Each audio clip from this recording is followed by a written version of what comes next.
Hello there.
2014 Kettleers baseball hits the air in 3, 2, 1.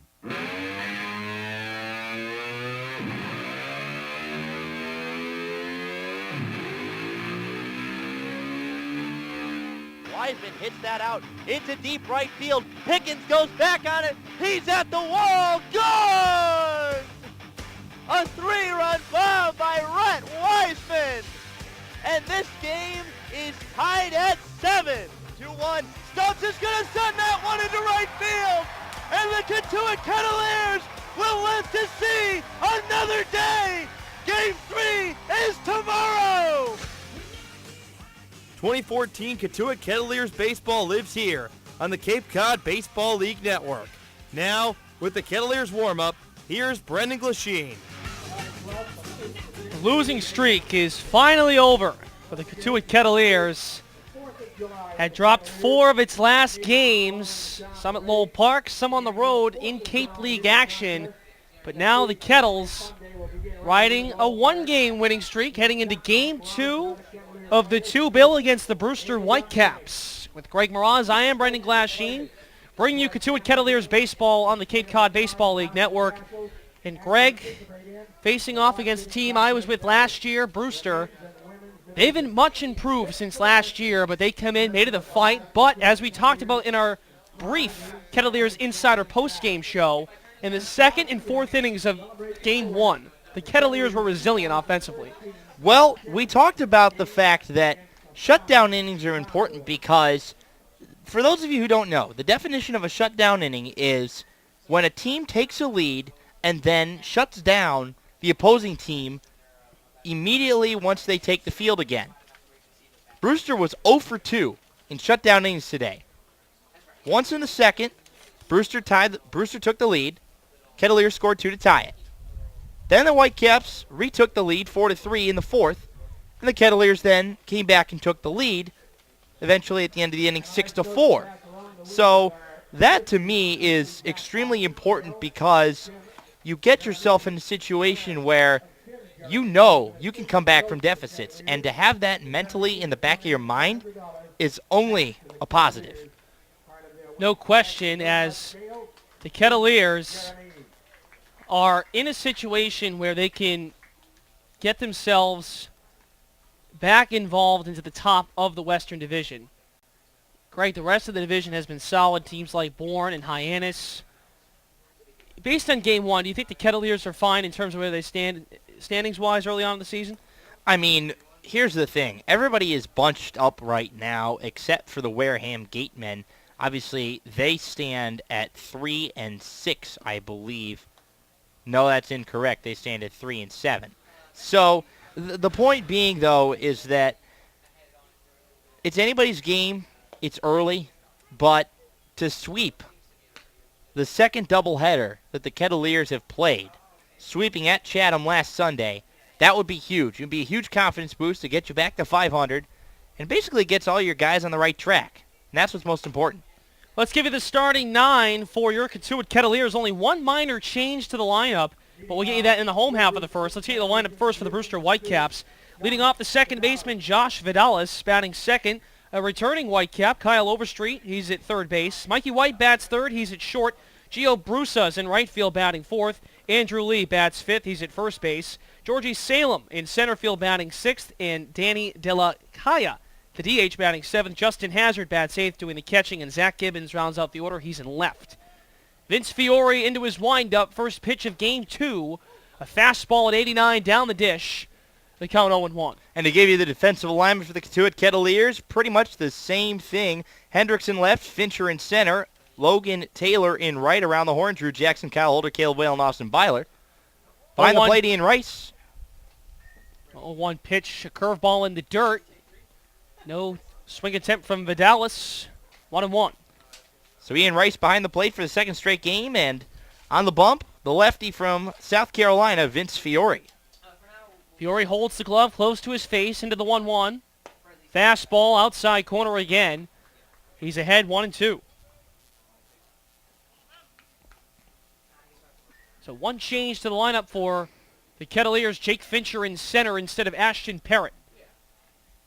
Josh Vidales of LaPorte, Texas. 1-2. Change up, chop towards third. Drew Jackson, a spin move. Nonchalantly throws it across. One down for Fiore in the top of the first.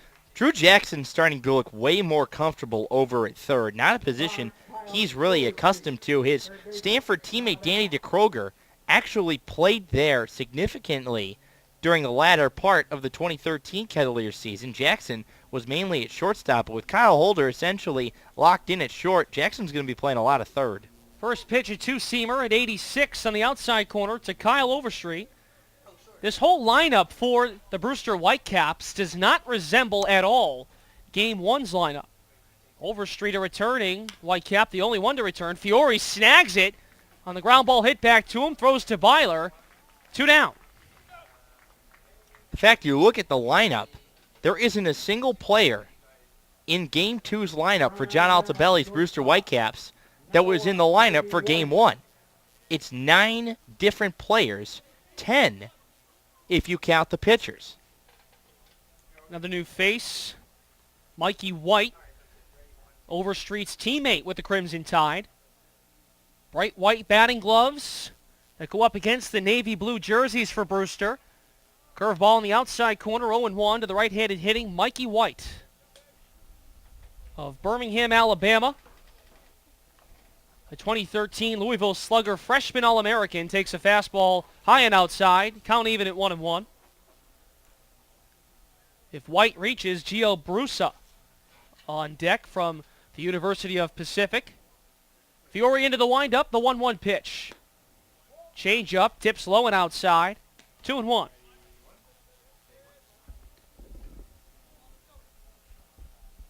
Mikey White was selected by the New York Mets in the 34th round of the 2012 MLB First-Year Player Draft. 2-1 pitch, lifts it high in shallow center. Jake Fincher struts forward and makes the catch with one hand to retire the side. A 1-2-3 start for Vince Fiore on the hill as the Kettleers set to get the sticks in hands in the home half of the first. A half inning done at Lowell Park, no score between Cotuit and Brewster on the Cape Cod Baseball League Network, Barnstable Mashpee, Channel 99, and Channel 13 Sandwich. Chatham Bars Inn is a leading sponsor of the Cape Cod Baseball League, celebrating its 100th anniversary, a Cape League sponsor for over 20 years. The Kettleers and Cotuit Athletic Association want to welcome Bank of Cape Cod as a premium sponsor and member of the Executive Kettleers Club. Bank of Cape Cod is a locally owned and managed commercial and community bank. Today's broadcast is brought to you in part by iHealth Services, proud sponsor of the Cape League for 14 years. Today's broadcast is brought to you in part by Cape Cod Healthcare. Care where you need it, when you need it. Today's broadcast is proudly sponsored in part by Curry College, located in Milton, Massachusetts. It offers undergraduate and graduate degrees.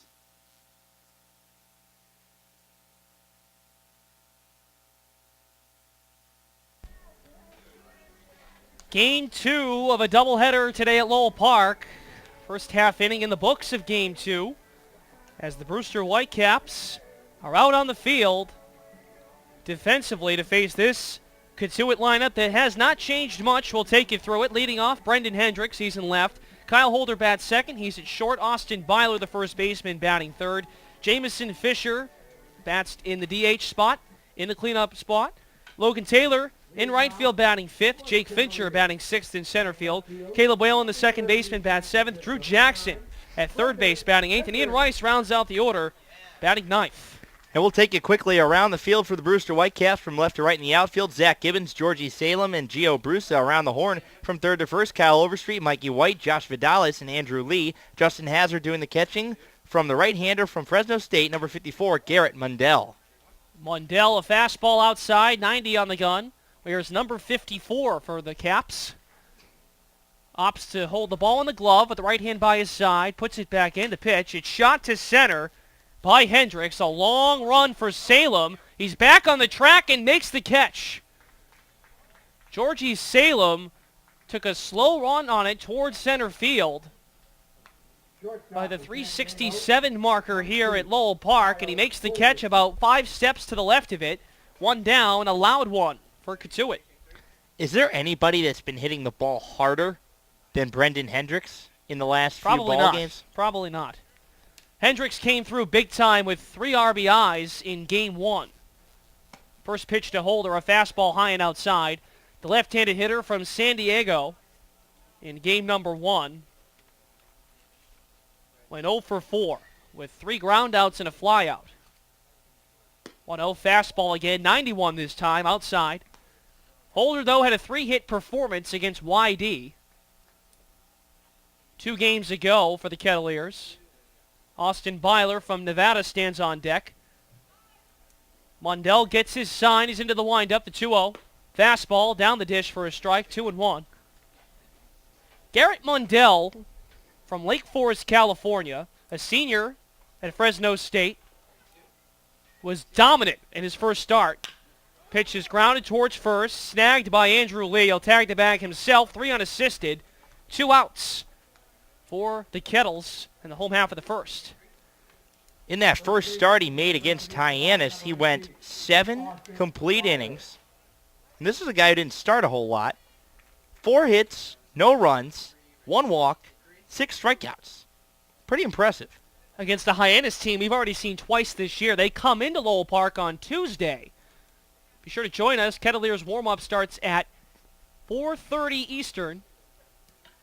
But the day off tomorrow, Greg and I will enjoy it. I'm sure as the rest of you will. First pitch to Byler on the inside corner, a breaking ball, 0-1. A lot of baseball being played. Haven't had an off day since Monday. Scheduled one on Thursday, but make-up games all around the league. Canceled that. Mundell's 0-1, a broken bat from Byler towards second base. Fidelis picks it up. Goes at the sidearm toss to first in time. A 1-2-3 first inning on both fronts. Mundell against Fiore. An inning in the books at Lowell Park in Game 2 of this doubleheader. No score between Kettleers and Brewster on the Cape Cod Baseball League Network, Barnstable Mashpee, Channel 99, and Channel 13 Sandwich. The Kettleers and Kettleers Athletic Association want to welcome Bank of Cape Cod as a premium sponsor and member of the Executive Kettleers Club. Bank of Cape Cod is a locally owned and managed commercial and community bank. Today's broadcast is brought to you in part by iHealth Services, proud sponsor of the Cape League for 14 years. Today's broadcast is proudly sponsored in part by Curry College, located in Milton, Massachusetts. It offers undergraduate and graduate degrees. Chatham Bars Inn is a leading sponsor of the Cape Cod Baseball League, celebrating its 100th anniversary, a Cape League sponsor for over 20 years. Today's broadcast is brought to you in part by Cape Cod Healthcare. Care where you need it, when you need it.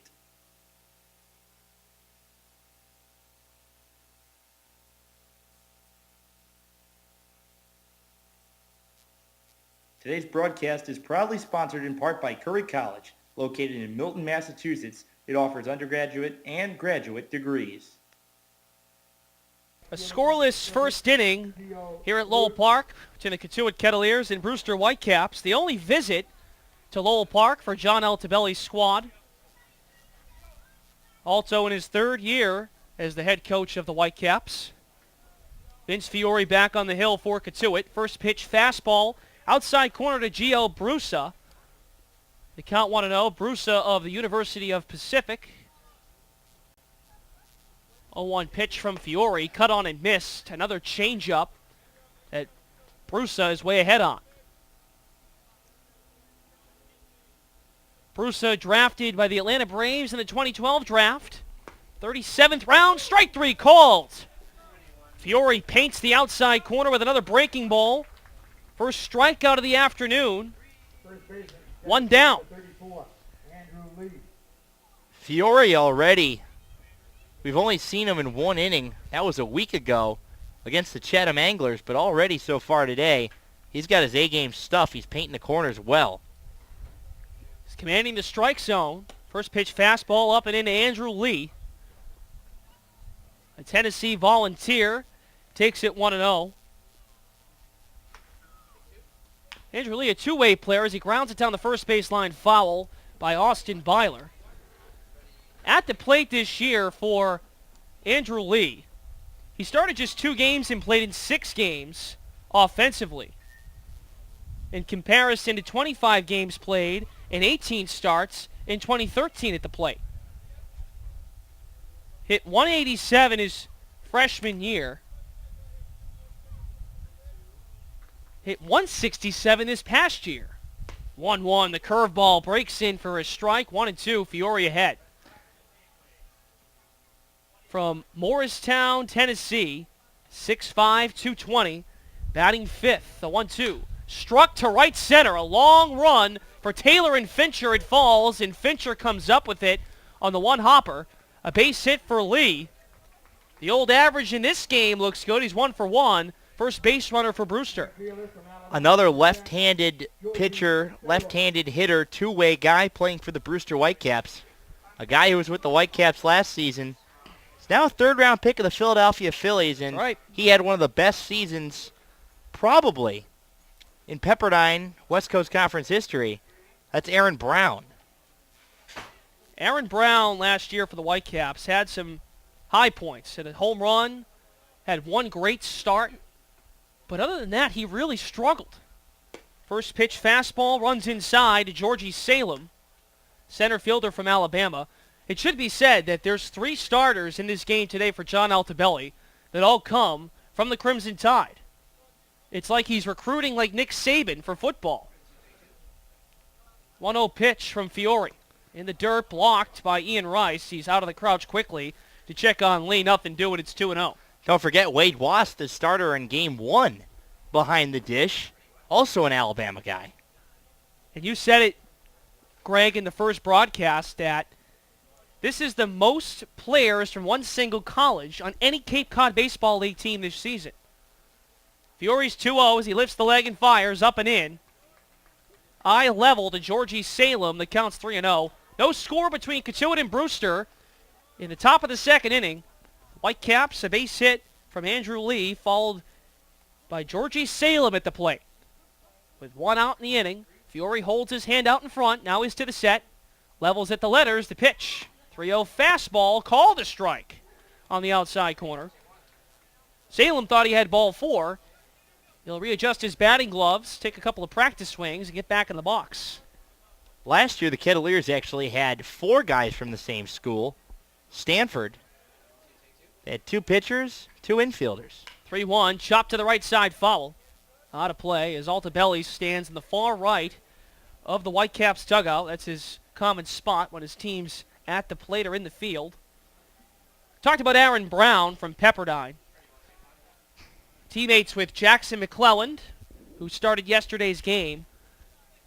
Aaron Brown played in 2012 with the Anglers and then played with the Brewster Whitecaps last year. A ball struck to deep right. Logan Taylor a couple steps to his right, makes the catch. Route number 2. You're seeing more and more guys who are not staying with the same Cape League teams, transitioning from different teams from one year to the next. A lot of guys decide they want to switch uniforms. And it was very funny for me, going back to that Aaron Brown conversation, that Brewster's representative in the home run derby was Aaron Brown instead of a guy like Trevor Mitsui, who has a lot more pure power. I don't think you would disagree with me there. That's right, but Brown hit 13 home runs this past season with Pepperdine. First pitch fastball at 88 on the outside corner to Danny Delacea. The DH out of Florida State awaits the 0-1. Breaking ball, a changeup that dips too low on the outside half. The right-handed hitter, Delacea, evens the count, 1-1. Delacea was the starting backstop for most of the season with Florida State. Delacea has to wait for the 1-1 again. As Fiore checks in with Byler, Lee still stands at first with 2 down in the second inning. A scoreless game between Cotuit and Brewster. Kettleers won game 1, 7-4. 1-1 pitch. Fastball outside. The throw down from Rice to first. Byler has to eat it up between his legs.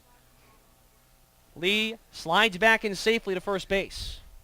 Delacea transferred from Miami-Dade College, where he hit .325 during his sophomore season, and he was a 33rd round pick of the Texas Rangers in the 2013 draft, eligible for the draft because of the fact that he finished JUCO. Faces a 2-1 from Fiore. Here it is. Fastball gets away. Rice able to snag it with the backhand. Count runs to 3-1. On deck, Justin Hazard of UCLA. Hazard does the catching for the Whitecaps tonight. Has his bright blue shin guards on. Fiore to the set. 3-1 pitch. Fastball hammered to left.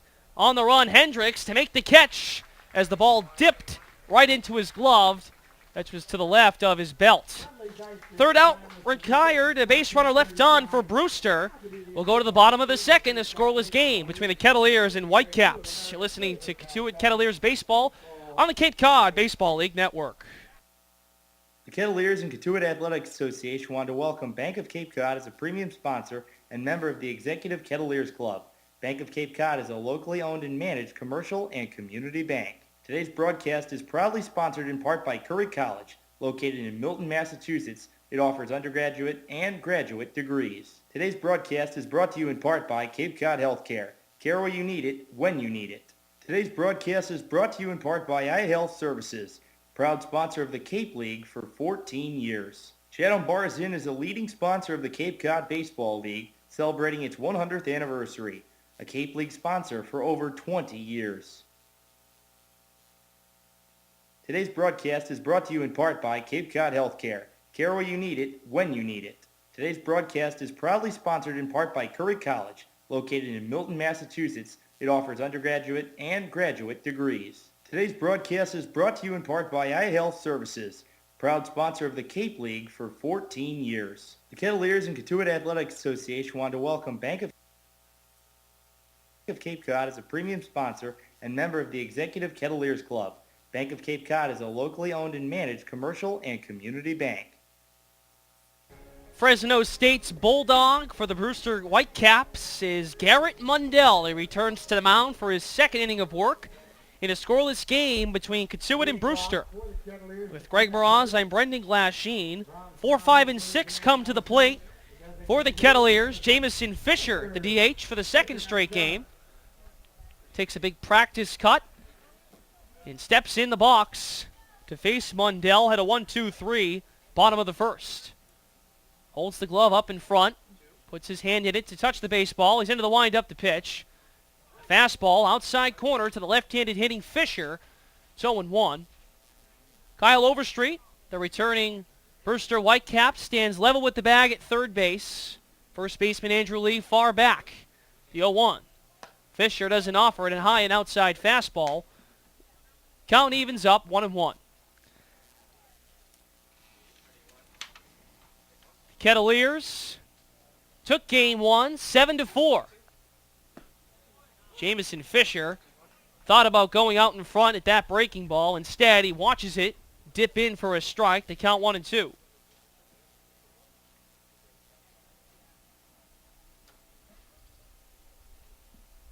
One-two pitch. Fisher takes it. A fastball, a two-seamer that cuts inside, but it's low. 2-2.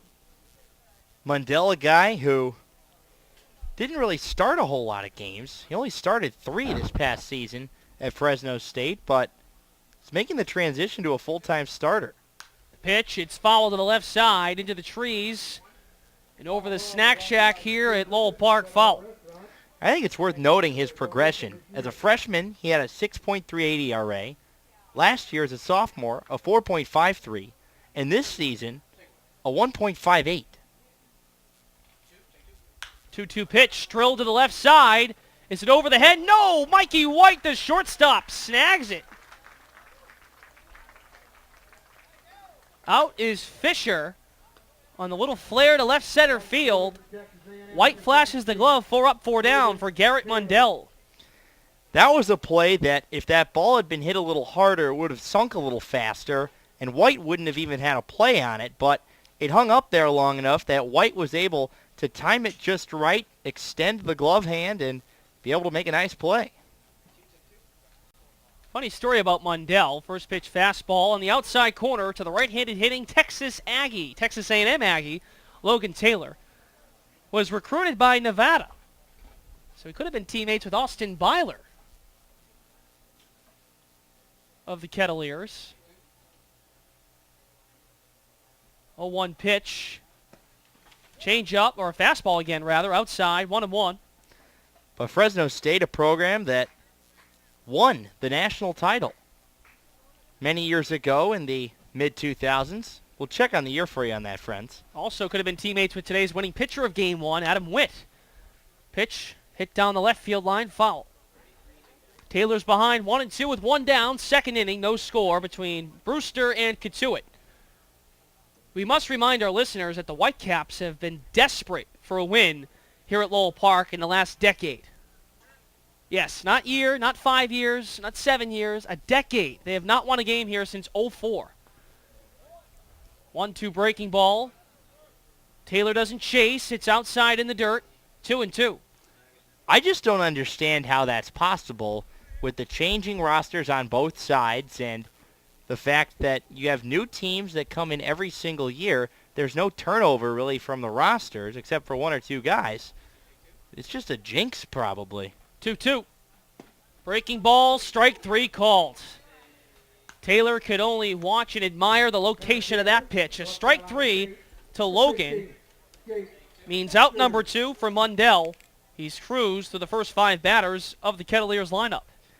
And Fresno State won the national title in 2008, beating the Georgia Bulldogs, a Georgia Bulldog team that was led by Golden Spikes Award winner and current Chicago White Sox second baseman Gordon Beckham. First pitch outside to Jake Fincher. So how about that? In 08, you had a Bulldog against a Bulldog. And the ones from Fresno State pulled it out, the 1-0. Fincher slices it to the left. No shot for White this time. It's over his head, a base hit. Jake Fincher continues his heavy hitting in his second year in the Cape Cod Baseball League, all with Katuitt. For Fincher, he's the only difference in the lineup today. With that base hit, he's now 11 of 23. Boost that 455 average on up. So he's on, the first base runner for the Kettleers in today's game. Check over from Mundell, nothing with Fincher. And Jake's been doing it in all fronts, hitting it to the opposite field, also pulling the ball as he did just there. He's using all parts of the field. First pitch, fastball up and into Caleb Whalen. Takes it, 1-0. The battery mates here are the last two, come from the last two California schools to win the College World Series. UCLA last year, Justin Hazard, and Garrett Mundell, Fresno State in 2008. 1-0, Fincher's off. The hit and run works. It goes to the right side. The dive by Vidalis. It falls for a hit. Fincher goes first to third. Roberts waves him around. The throw to the plate. Not in time. Up to second base. Whalen, the throw. Yes, he's out, but the run scores. Bang, bang plays all over the field. The base hit from Caleb Whalen on a hit and run scores Jake Fincher. However, Whalen caught going first, his second, on the play at the plate.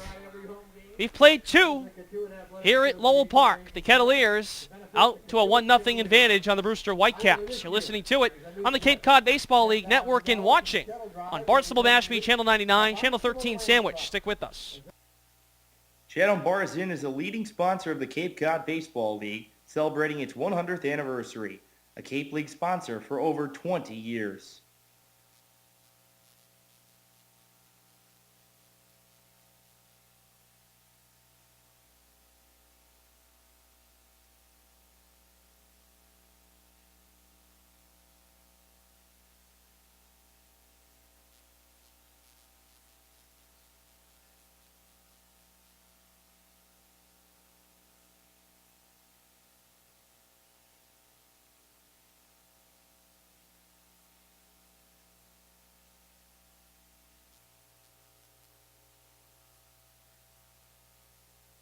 The Kettleers and Katuitt Athletic Association want to welcome Bank of Cape Cod as a premium sponsor and member of the Executive Kettleers Club. Bank of Cape Cod is a locally owned and managed commercial and community bank. Chatham Bars Inn is a leading sponsor of the Cape Cod Baseball League, celebrating its 100th anniversary. A Cape League sponsor for over 20 years. Today,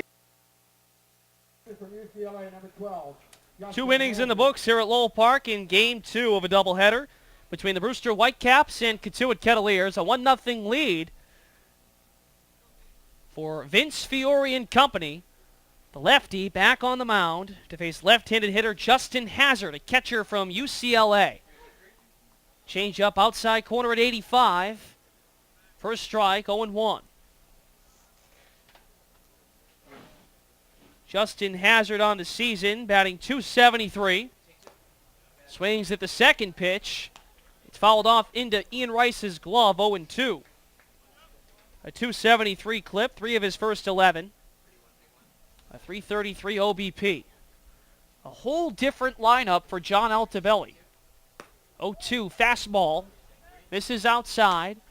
The count 1-2. John Altobelli in his third season with the Brewster Whitecaps. Mike Roberts in year 11 with Katuitt. The 1-2. No offer from Hazard. The check down to third base. He's okay. The count evens at 2-2. Altobelli this past year, the head coach of Orange Gulf Coast Community College, home of the Pirates, went 36-9 and won the league title. 2-2, a fastball high. And I only mention this because his resume in the Cape Cod Baseball League is not great. He only won 11 games last year with Brewster. And there was many doubts whether he'd be back this year. 3-2, fastball up and in, ball 4. Hazard takes it. He's down to first base, a leadoff base runner for the Brewster Whitecaps. 14-7 in conference play. They won 15 games to finish the season. What I'm getting at is that John Altobelli is no slouch of a head coach. Things have just not gone his way in this league, which happens. And you were talking with him a little bit in between games, and it seems like he's got a much better vibe about this year's team than he did about last year's team. Mm-hmm. Whether Alto's back or not next season, who knows? First pitch to Zach Gibbons, the left fielder from Arizona. Takes it on the outside corner, but it's a ball, 1-0. Altobelli's son, J.J. Altobelli, plays for the Johnson City Cardinals. Of course, a parent team, St. Louis Cardinals. Shot to the right side, through after Whalen dives. Up to second base, Zach Gibbons.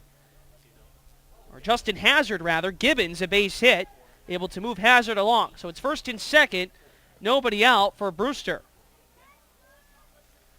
And it's back to the top of the order, Josh Fidelis. From Houston. Fidelis, sophomore, 5'8", 160 pounds. A small little guy, batting leadoff. As opposed to a big little guy? I guess you're right. Good point, Greg. I have them once in a while. Hazard's at second, Gibbons at first. A 1-0 Katuitt lead. Still nobody out. The pitch. Bunted down the third baseline. Jackson Fields will throw to first to get the out. Hazard down to third, Gibbons up to second. Sacrifice works his plan at second and third with still just one down. Or one down now, rather, for Kyle Overstreet. I can't seem to understate the importance of a shutdown inning. And no, right I now don't think you can. And the Kettleers are once again in danger of failing to convert on the shutdown inning after taking the lead in the bottom of the second. Infield in for the Kettleers all the way around. Outfield normal depth. First pitch to Overstreet. High pitch fastball outside. From Fiore, the count 1-0. The main look on Kyle Overstreet that got him some attention last year was his 2013 Rawlings Gold Glove Award. 1-0. Change up. Dips too low and inside to the right-handed hitter from Boaz, Alabama. 6'1", 210. 2013 All-SEC freshman team for Kyle. He's got ducks in the pond, the 2-0 pitch. Change up again, too low. Overstreet's ahead 3-0. And I think it's very important to note that Overstreet is the only returning Brewster Whitecap. And a lot of guys wouldn't want to go back to a squad like that after last season. 2 2013 Brewster Whitecaps. Well, one actually that I can think of at the moment, Keaton Aldridge, is now with the Wareham Gatemen. The other was going to be Tucker Tubbs, but he left the Gatemen due to injury. both of them Memphis guys, but I think that states, number one, Overstreet's faith in John Altobelli, his faith in the Brewster Whitecaps, but more than anything else, his desire to want to come back to the same organization and continue to get better. Overstreet, a career 275 hitter through 2 seasons, hit 271 this past year, 278 this past year, 271 as a freshman. And Alabama's a baseball program that's middling in the SEC, trying to get better, but obviously they're up against some stiff competition with the likes of Vanderbilt, LSU, South Carolina. It's the best baseball conference in the country. Overstreet had one of his 8 RBIs here at Lowell Park in a 5-4 loss last year on July 24th. Batted overall .232 with a home run and 8 runs batted in for Brewster last year. A put-me-over strike from Fiore. Hits the glove of Rice. The count 3-1. Bases juiced, or bases loaded with third and second. First is empty. Hazard at third. Gibbons at second base. Fiore's into the windup. 3-1 pitch. Fastball, juiced to the right, but it might get out of play. A long run for Taylor as well as Byler. It falls by the fans down the right field line. Chain link fence. Count runs full. 1 out, third inning, a 1-0 lead for Cotuit. The run came in on an RBI single by Caleb Whalen. Jake Fincher went first to home on the play because of a deflection by second baseman Josh Fidelis. Fastball up and outside. Now the bases are loaded. As Overstreet struts down the first base line. He's at first. Zach Gibbons at second. Justin Hazard at third. The batter, Mikey White, his teammate at Alabama. Reagan Bazar has started to loosen up for the Cotuit Kettleers, the 6'7" right-hander from Salado, Texas. And Mike Roberts is trotting out as if that is it for Vince Fiore.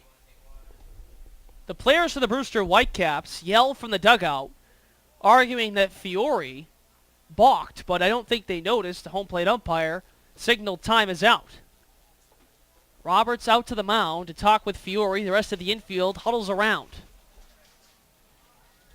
Vince has done so far so good through his 2+ innings of work. However, his pitch count getting a bit high. He's above 40 pitches. And as you said, Reagan Bazar warming in the pen. Mikey White flew out to center field in his first at-bat, and the new pitcher is on. Reagan Bazar to check in. Bases loaded, full of Brewster Whitecaps. When we come back, we'll see if Reagan Bazar can get the Kettleers out of it. Kettleers baseball on the Cape Cod Baseball League Network. Chatham Bars Inn is a leading sponsor of the Cape Cod Baseball League, celebrating its 100th anniversary. A Cape League sponsor for over 20 years. Today's broadcast is brought to you in part by iHealth Services, proud sponsor of the Cape League for 14 years. The Kettleers and Cotuit Athletic Association want to welcome Bank of Cape Cod as a premium sponsor and member of the Executive Kettleers Club. Bank of Cape Cod is a locally owned and managed commercial and community bank. Today's broadcast is brought to you in part by Cape Cod Healthcare. Care where you need it, when you need it. Today's broadcast is proudly sponsored in part by Curry College. Located in Milton, Massachusetts, it offers undergraduate and graduate degrees. The Kettleers and Cotuit Athletic Association want to welcome Bank of Cape Cod as a premium sponsor and member of the Executive Kettleers Club. Bank of Cape Cod is a locally owned and managed commercial and community bank. Today's broadcast is brought to you in part by Cape Cod Healthcare. Care where you need it, when you need it. Today's broadcast is brought to you in part by iHealth Services, proud sponsor of the Cape League for 14 years. Today's broadcast is proudly sponsored in part by Curry College. Located in Milton, Massachusetts, it offers undergraduate and graduate degrees. Chatham Bars Inn is a leading sponsor of the Cape Cod Baseball League, celebrating its 100th anniversary. A Cape League sponsor for over 20 years.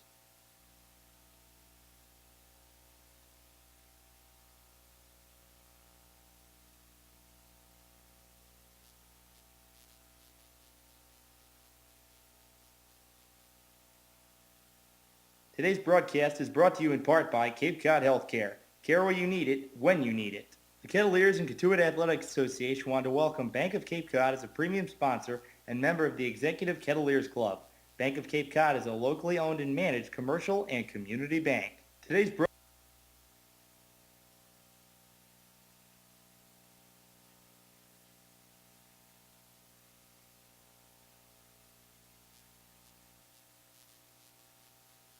Shadow Bars Inn is a leading sponsor of the Cape Cod.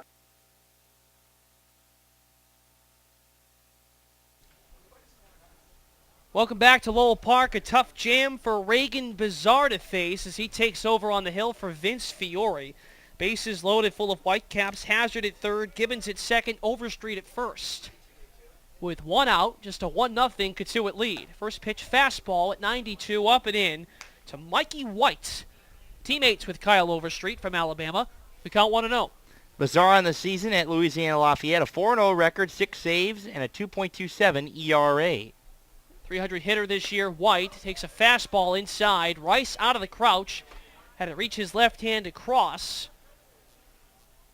So Bizarre is down on the count, 2-0.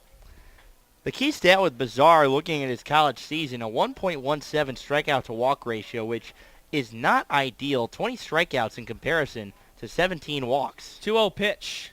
Fastball again. Too far inside. 3-0. The last thing you want to do if you're Reagan Bizarre, check in on the mound into the first batter, throw a 4-pitch walk. He's got to work his way back against Mikey White. 3-0 pitch. Fastball low and in, ball 4. And the Kettleers walk in a run. Hazard trots in to tie the score at 1 apiece. I think it's well worth noting that there have been 4 base runners in this inning, and only one of them has reached via a hit. 3 walks. 2 of them by Vince Fiore. 1, Mikey White. First pitch, fastball down the dish to Gio Brusa. Count 0-1. Brusa, a draft selection by the Atlanta Braves in 2012 in the 37th round. Fastball outside, 1-1. Another interesting story. In 2012, prior to that draft, Gio Brusa of Lodi, California, turned down an offer from the Boston Red Sox to be selected in the 5th round so he could pursue his college education at Pacific.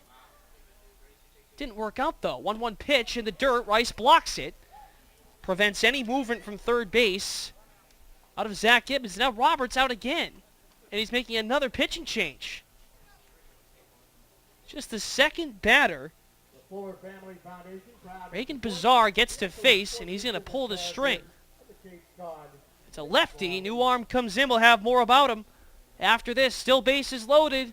A run in, though, via walk. 1-1 between Kentuit and Brewster in Game 2 of this doubleheader on the Cape Cod Baseball League Network. The Kettleers and Kentuit Athletic Association want to welcome Bank of Cape Cod as a premium sponsor and member of the Executive Kettleers Club.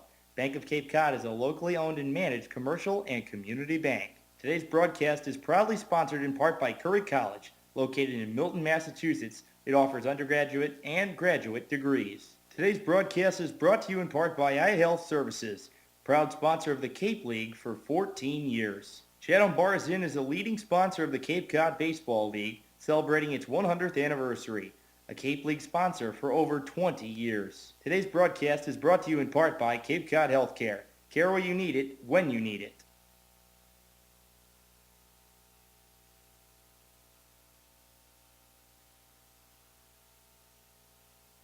Today's broadcast is brought to you in part by Cape Cod Healthcare. Care where you need it, when you need it. Shadow Bars Inn is a leading sponsor of the Cape Cod Baseball League, celebrating its 100th anniversary, a Cape League sponsor for over 20 years.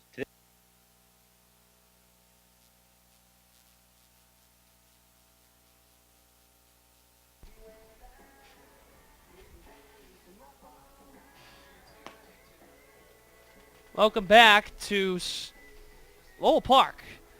A 1-1 tie between the Kettleers and Brewster Whitecaps. The Caps have not won at this ballpark since 2004. Well, they're right now in a driver's seat situation. Bases loaded, a 1-1 count. to Gio Brusa. And after 7 pitches, the outing done for Reagan Bazar.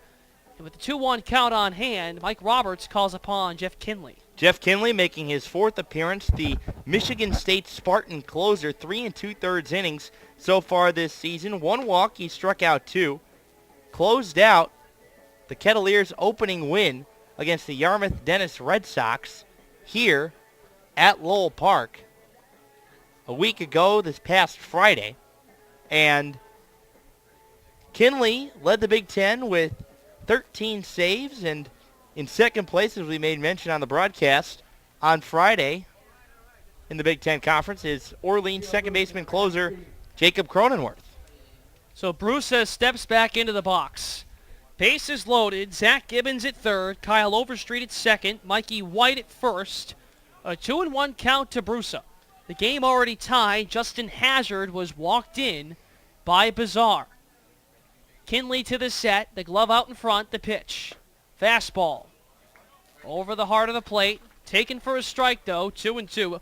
Interesting pitch to take if you're Brusa, because it's really one of those scenarios where you can't have a brain fart. Count is 2-2. Kinley 1 strike away from maybe getting to the second out. The pitch. Fastball runs in. It gets by. Rice has to jolt to the back of the backstop in to score Zach Gibbons. And the Brewster Whitecaps take a 2-1 lead. Now there's runners in scoring position. Another run scored on a wild pitch. That's been a trend the last 2 days. That's something that shouldn't be a trend. And yet, in the last 3 ball games, opponents have scored now 6 runs off of wild pitches. 1 today, 2 in the first game, and 3 against the YD Red Sox. Shot towards short. Holder picks it up, looks the runner back at third, throws it across to first in time. Kyle Holder has been steady with the glove. Oftentimes, his throwing accuracy is what's questioned. There, he makes a solid throw to Byler, 6-3, to record out number 2. Kyle Overstreet remains at third. Mikey White remains at second. Hazard and Gibbons are 2 runners that have scored in the inning to make it 2-1 Brewster. Here's Andrew Lee, the first baseman from Tennessee. First pitch fastball, outside corner to the left-handed hitter, the Volunteer. 1 for 1 with the base hit. First hit of the day for the Brewster Whitecaps. 2 hits, 2 runs. Katuitt, 2 runs, 1 run. 2 hits, 1 run. Mixing up my 2s and 1s.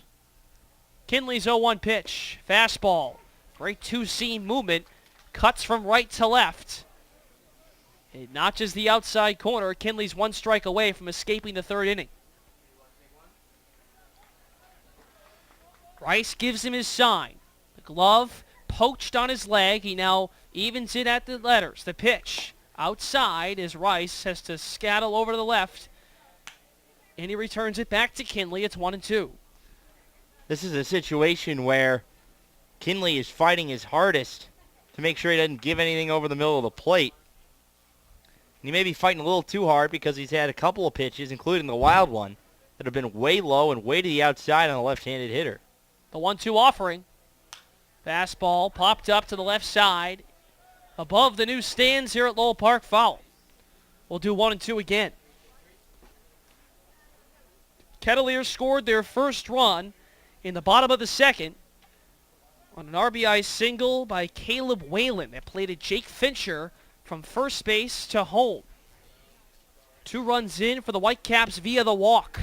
And wild pitch, the 1-2, swung on and missed.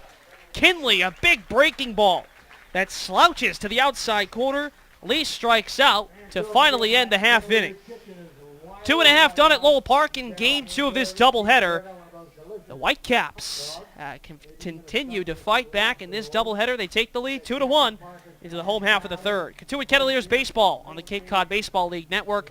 Channel 99, Barnstable Mashpee, and Channel 13 Sandwich.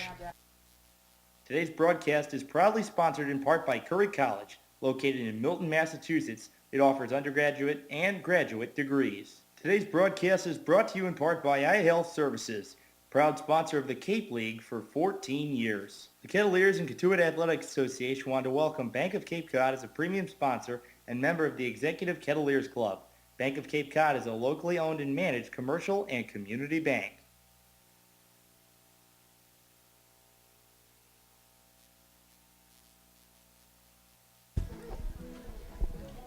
Welcome back to Lowell Park, home half of the third inning. A 2-1 Brewster Whitecaps lead after a pair of runs scored at the top of the third. Now joining us on the network, it's Sam Tavis. Sam, thanks for joining us, man. Yeah, appreciate it. Well being up here. So a relief pitcher that joins us now and got the start the other day. Longest outing of the season by a Kettleer pitcher. You went 5 strong. Team couldn't pull out the win, but evaluate that start. It was really good. Felt like I was around the zone quite a bit. Felt like I control most of my pitches. I was pretty confident. Had a few miscues. I made a few miscues, and just unfortunate that we couldn't come out on top. Now, they mentioned, or we know that based upon your college statistics, that you are indeed a starter. So obviously that's a much more comfortable role for you to be going into. Yeah, it's I've been starting since my sophomore year of high school. I think it was the last time I came out of the pen. But I mean, it's something where you get called on to do it, and you just gotta do your best to come out and do your job. So, but you're right. I'm definitely way more comfortable in a starting position, just as far as preparation and stuff like that goes. Drew Jackson hit by a pitch by Garrett Mundell. He's at first with nobody out. The batter, Ian Rice. First pitch shows bunt and pulls back.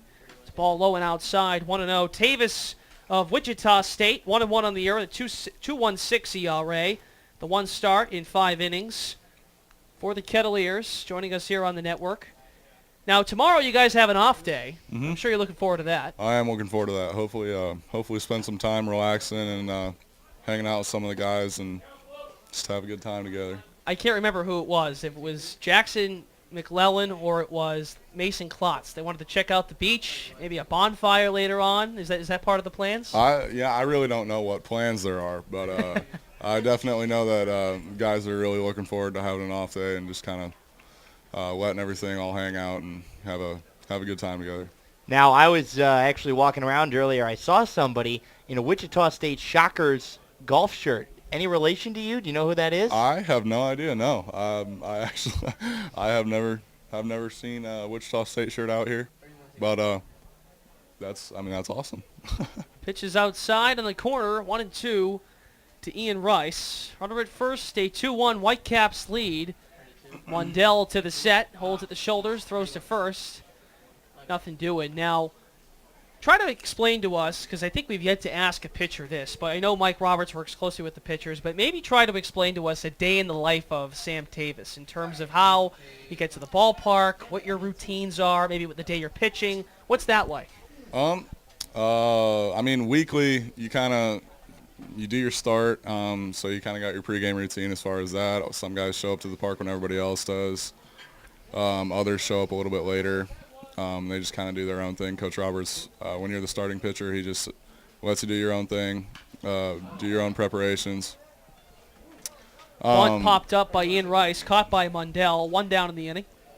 But as far as everything else, the week, when you're not starting, you come to the field a couple hours before game time, you get stretched out, you throw. But it's pretty simple. I mean, everything's just getting in preparation for your next time you throw. So, I mean, strength and conditioning stuff, you do by yourself. Trainer Tim gets us going beforehand, but I mean, there's guys. I personally, I went and me and Adam Witt and Luke Leftwich and some of the guys, I see them at the gym quite a bit, doing their thing. Ball struck to center field by Brendan Hendricks. Hits the ball hard again. It's not caught by Zach Gibbons. Drew Jackson is in around third. The throw to the plate. Not in time. The tag not applied. John Altobelli out to argue. Wow, he bolted out of the dugout there. Very upset with that call. A shot to left field. Zach Gibbons looked to have the glove on it, but it fell. A bullet of a throw from the shortstop, Mikey White, out there to cut it off. Altabelli sitting on a bucket just by the entrance of the dugout for Brewster, and he jumped right out. But the run in, and we're tied at 2. Final question before we bring Logan on. Obviously a big situation there, but you go to Wichita State, and obviously the last few years, Greg Marshall's basketball program has been making national headlines. Yep. How much fun is it to be going to a school that is not necessarily a huge school in terms of the national basketball stage, but that has walked its way onto the national basketball stage? It's really nice. All the guys on the team, it's like you said, it's not that big of a university, so the guys on the team you kind of see around campus, and they're all nice guys. It's not like they're just out of the world to you. You know, you can have conversations with them around campus, and it's cool to be friends with guys like that are kind of on a national stage. Kind of feel like you're friends with celebrities, and it's just really nice to have recognition as a small school. Fred Van Leet, a name that rings a bell. So the out recorded by catcher Justin Hazard, a pop-up by Kyle Holder. 2 down, and Sam Tavis, man, thanks for joining us. Yeah, Appreciate no problem. the time. Thank you guys. Appreciate it. Sam Tavis made his first start of the season the other night, went 5 innings, longest outing of the year for the Kettleers. So just to recap quickly, Brendan Hendricks continues his heavy hitting. A shot to left center field. It hit the glove of left fielder for Brewster, Zach Gibbons. It fell, and scoring first to home, Drew Jackson. A controversial play at home plate. Shortstop Mikey White, a long throw from left center. Hit Justin Hazard, the catcher, in the chest. The tag looked like it was in time. But Dan Miller, home plate umpire, says no, not in time. It upset John Altabelli, but not upsetting us. Joining us on the air now, Logan James, who started the first game of the doubleheader. Logan, thanks for joining us, buddy. Yep, thanks for having me. I'm glad to be here. Logan from Stanford joins us on the airwaves now. And Logan, of course, you didn't stay in the ball game very long today as the pitch to Austin Byler chopped down the right field line just by the on-deck circle for Brewster. The count 1-2 to Byler, but kind of give us an evaluation of how you felt in your second outing. You know, I just didn't have my stuff today. I wasn't throwing as hard as I usually do, but had a little rough spot in the first inning, but got after it and 3 strikes after that. Limited the damage pretty much, so not terrible. Were you expecting to pitch in the game against Orleans? Because I had read on the board that you may have been scheduled to start somewhere else down the line, not necessarily today, but maybe earlier. But were you expecting to come in against Orleans and pitch that 1 inning that you did? Coach told me I had the opportunity if this chance arose, but I wasn't sure if I would or not, but I was glad I got in there. It was a good first outing. Byler over to first base on the ground, picked up by Andrew Lee, tags the bag, 3 unassisted. Ends the half inning. Go to the home half of the third. We'll keep it here, though, with Logan James, pitcher from Stanford. Now, I'm sure you talked with Drew Jackson quite a bit about what this whole Kettleers thing is all about, this whole Cape Cod Baseball League. If any conversation you had with Drew before you got here, can you maybe give us an inside scoop what that was like? He said it was a lot of fun. He liked all the guys on the team. He liked Coach Roberts. He told me about Coach Roberts and his personality, that he's like a pretty straightforward guy, but he's a good teacher and learns a lot from him. So Drew just showed me the ropes a little bit and been showing me around the Cape. Now, what's it been like so far working with Coach Roberts? It's been good. He knows what he's talking about, so it's nice having a set of eyes watching you at all times and telling you what's going wrong and what's going right and what you can work on. Now, as a Stanford man, you have to be obviously the #1 rival of the University of California, Berkeley, and a very unique situation with the Jackson family, as I'm sure you probably well enough know. His whole family, Drew's whole family, including his older brother Brett, who's in the AAA affiliate with the Chicago Cubs right now, they're all Cal guys. Drew's a Stanford guy. Can you sense what that dynamic is like? Because obviously Drew's father, Peter, comes to a lot of games. He was here for an entire week last season. So can you get a sense of what that dynamic is like, Cal-Stanford, with that family? Yeah, Drew's whole family obviously went to Cal, and he's a Stanford guy. I think they've gotten over it. Drew's parents are definitely Stanford fans, big Stanford fans. They're at every game. I hear his dad in the stands cheering for us. So I think they just cut the line. They get in there I think it's pretty. They deal with it. I don't know. Logan James Starter for today in Game 1 of Stanford joins myself, Brendan Glasheen, and Greg Mraz on the Cape Cod Baseball League Network. Kituitt Kettleers and Brewster Whitecaps in Game 2 of a twin bill. First pitch strike on the outside corner from Jeff Kinley of Michigan State. Count 0-1. Logan, again, I don't mean to keep bringing it up. It was not the greatest start for you, but maybe what are you looking forward to changing or adjusting with most getting into your second outing, whether it's out of the pen or starting? I look forward to this week working with Coach Roberts and just getting my mechanics back and getting my velocity back up to where it should be and just making my next outing a better one. Seems like you're pretty well media trained. I know that sports information directors go in media training sessions with a lot of their players to tell them how you react with the media and how you're supposed to respond to questions in which you're interviewed.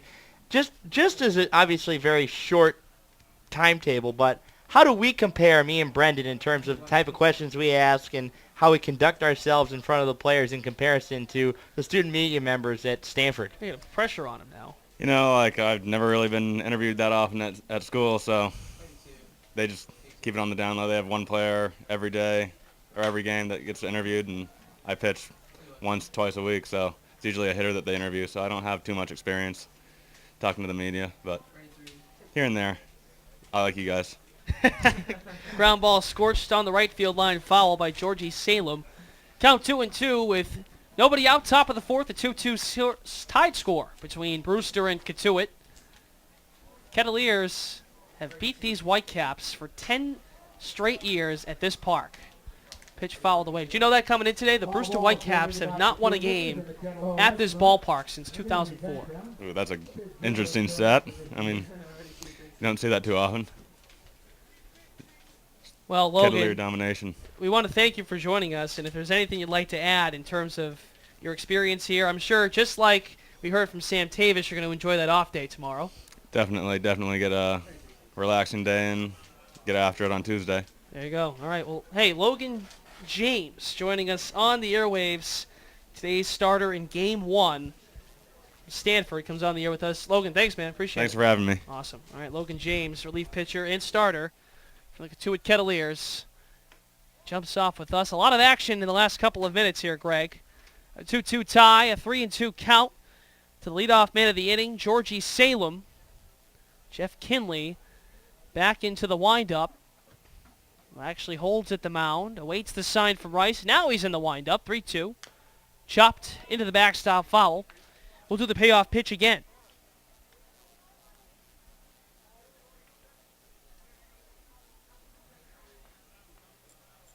The readjustment of batting gloves by Salem. Steps back in, taps the end of home plate. Holds the bat out in front. Kinley gets his sign. 3-2 pitch. Fastball hammered to right field. It drops for a hit just in front of Logan Taylor. A base hit. A lot of clapping and screaming from the Brewster Whitecaps dugout.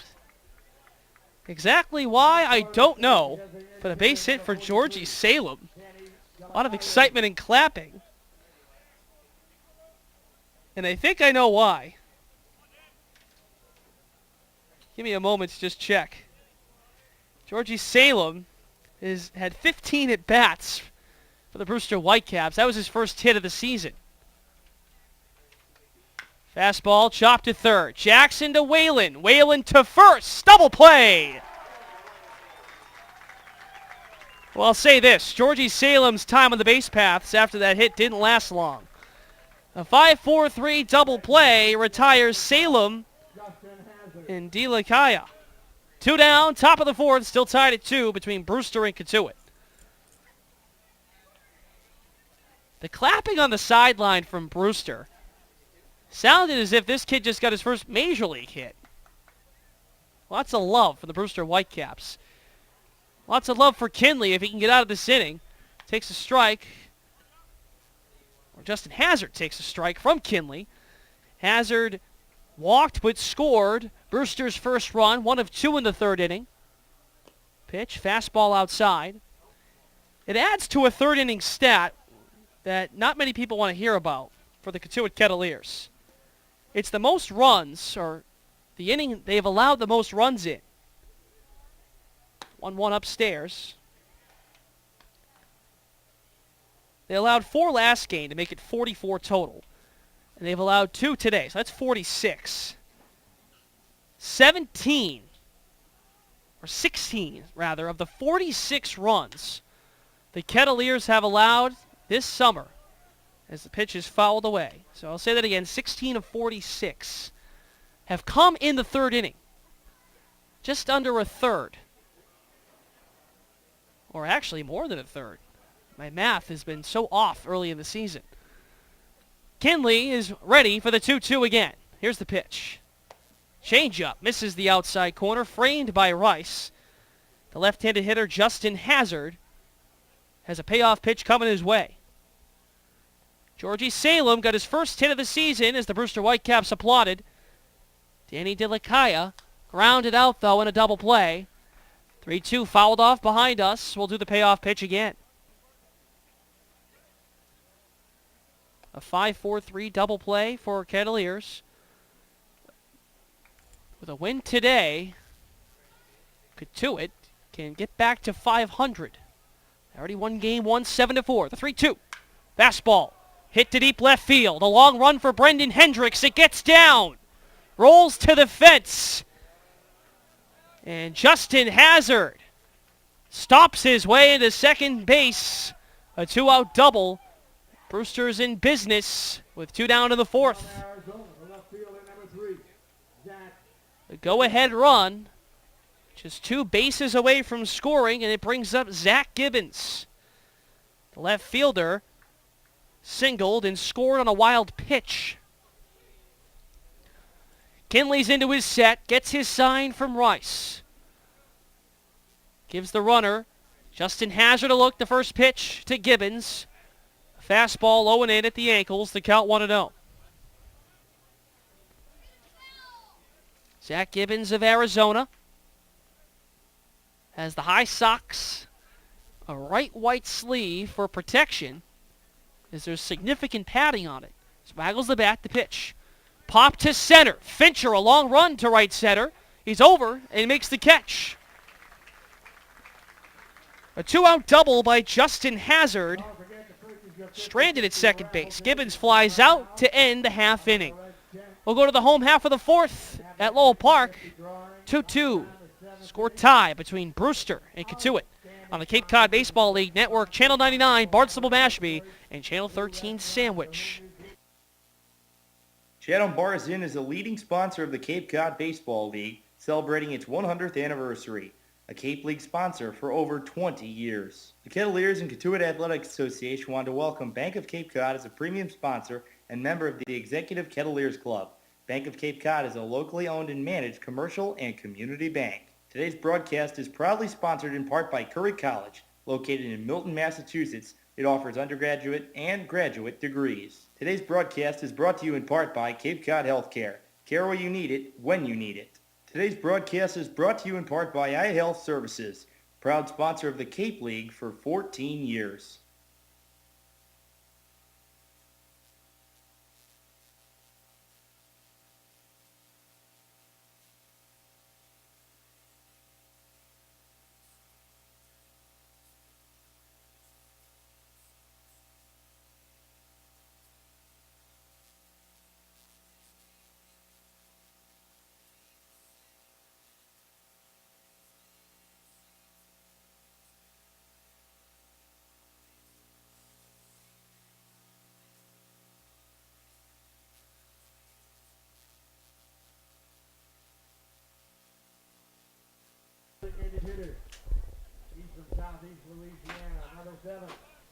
Four, 5, and 6 come to the plate for the Kettleers in the home half of the 4th inning.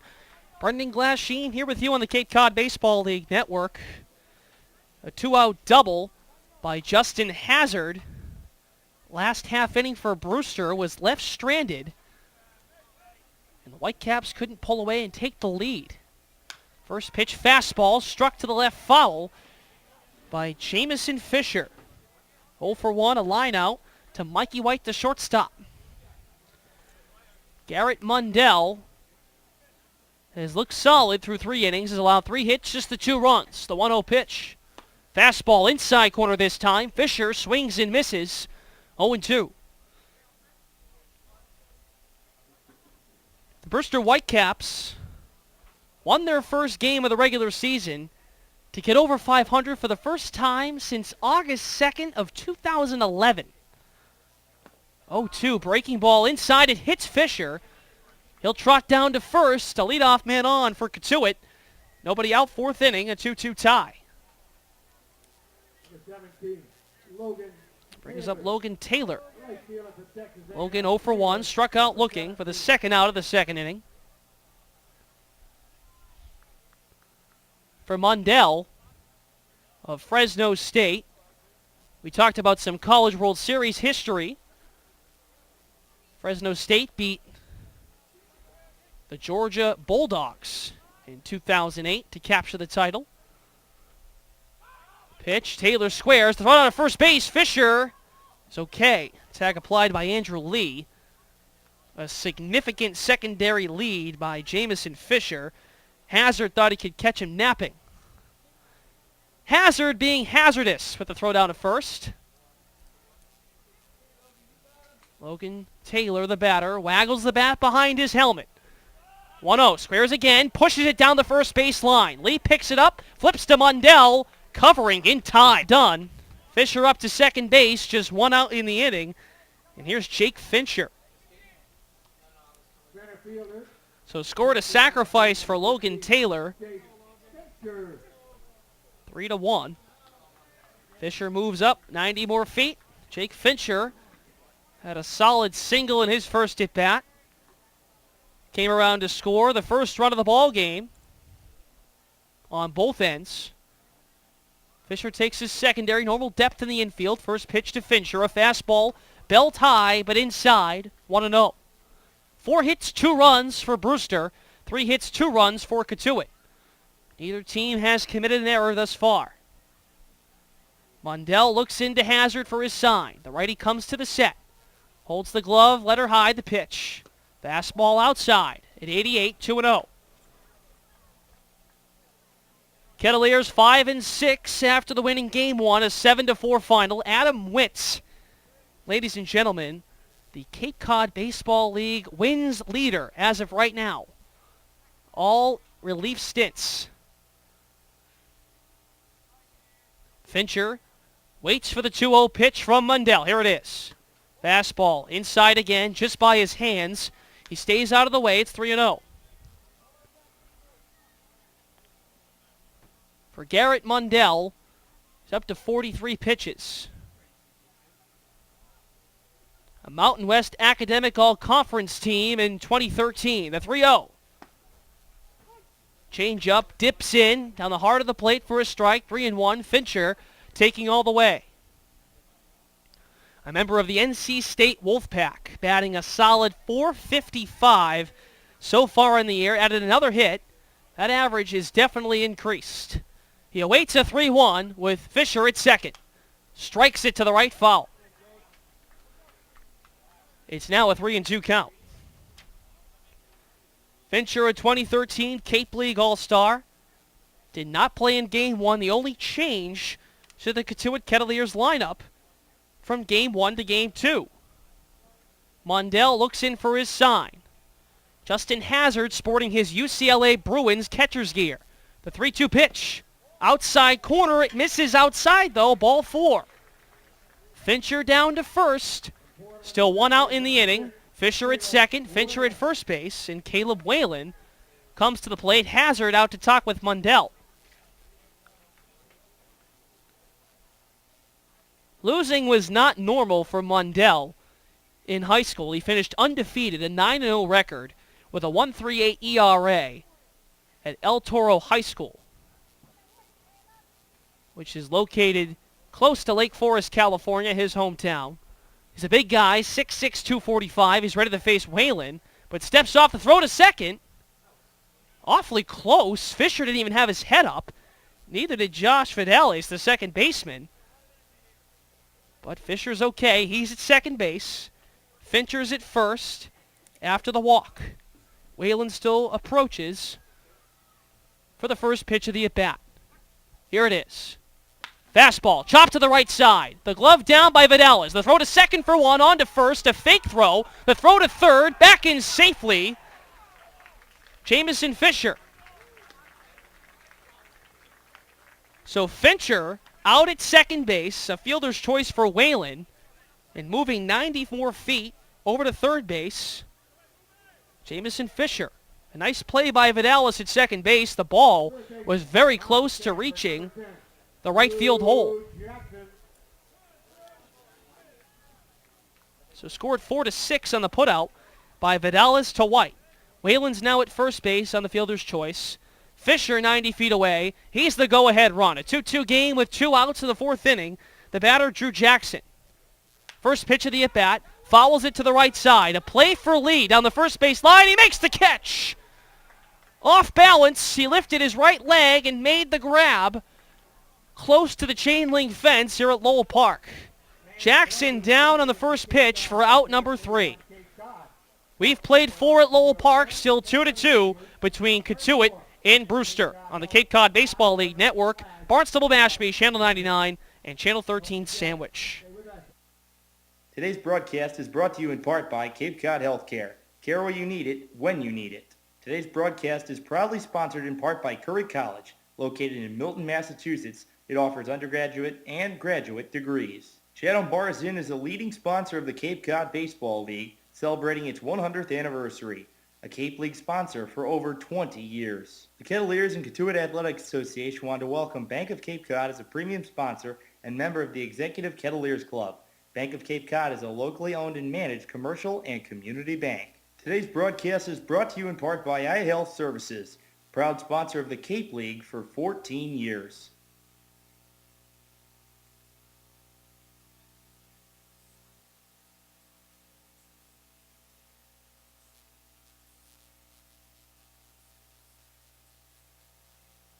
Chatham Bars Inn is a leading sponsor of the Cape Cod Baseball League, celebrating its 100th anniversary.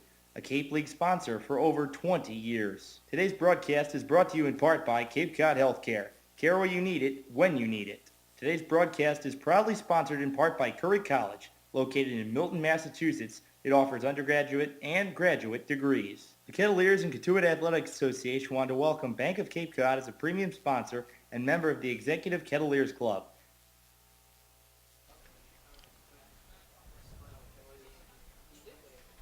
Top of the 5th, still a tie game between Cotuit and Brewster. Greg Morales back on the airwaves with myself, Brendan Glasheen, and Greg is going to take us around the league for an out-of-town scoreboard update. The first of the doubleheader games besides our first one that went final. Just really quickly to remind our listeners, a 7-4 final. The Kettleers took game 1. Harwich beats Falmouth 3-1. Second game scheduled for 7 o'clock at Arnie Allen Diamond at Gov Fuller Field. A 1 pitch from Kinley, chopped over to second. Whalen gathers, throws to first in time. 1 down for Kinley. He's been solid in relief for the Kettleers. Bottom of the 6th at McKeon Park in Hyannis. The Harbor Hawks beating the Orleans Firebirds 3-1. So Hyannis looking to snap Orleans' 3-game winning streak. Top of the 7th at Doran Park, the Warren Braves, a couple outs away from closing out the YD Red Sox. They lead YD 3-1. First pitch fastball high and outside to Kyle Overstreet from Alabama. Count 1-0. Wareham led Chatham 2-1 going into the top of the 6th, but the Anglers scored 3 in the top half of the 6th. They now lead Wareham 4-2.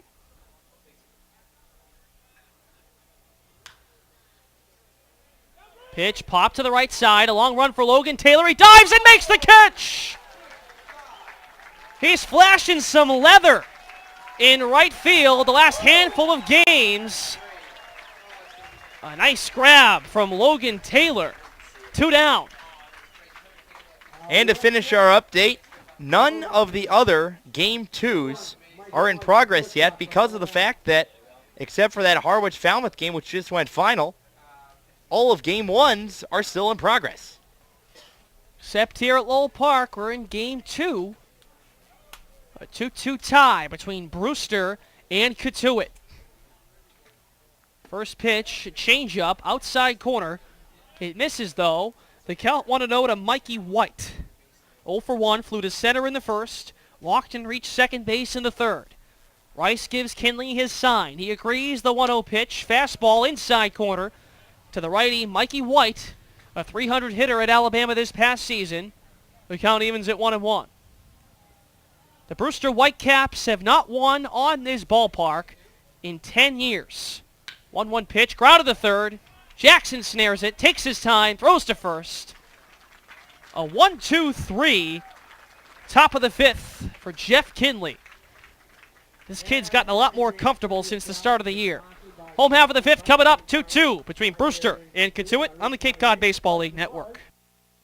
Today's broadcast is proudly sponsored in part by Curry College, located in Milton, Massachusetts. It offers undergraduate and graduate degrees. Today's broadcast is brought to you in part by iHealth Services, proud sponsor of the Cape League for 14 years. Today's broadcast is brought to you in part by Cape Cod Healthcare. Care where you need it, when you need it. Chatham Bars Inn is a leading sponsor of the Cape Cod Baseball League, celebrating its 100th anniversary.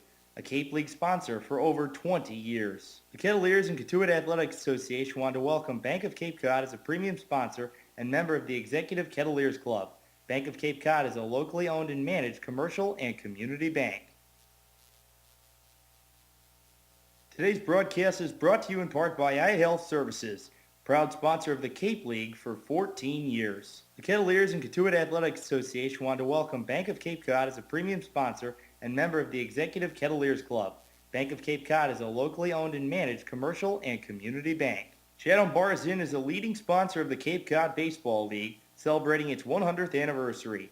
A Cape League sponsor for over 20 years. Today's broadcast is proudly sponsored in part by Curry College, located in Milton, Massachusetts. It offers undergraduate and graduate degrees. Today's broadcast is brought to you in part by Cape Cod Healthcare. Care where you need it, when you need it.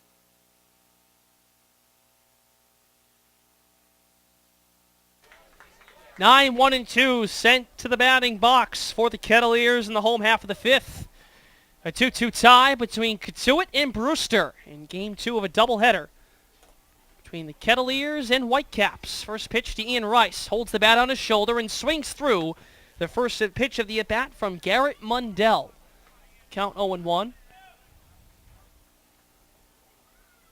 Mundell returns for his fifth inning of work. 0-1 pitch. Breaking ball. Misses low by the ankles of Rice. 1-1.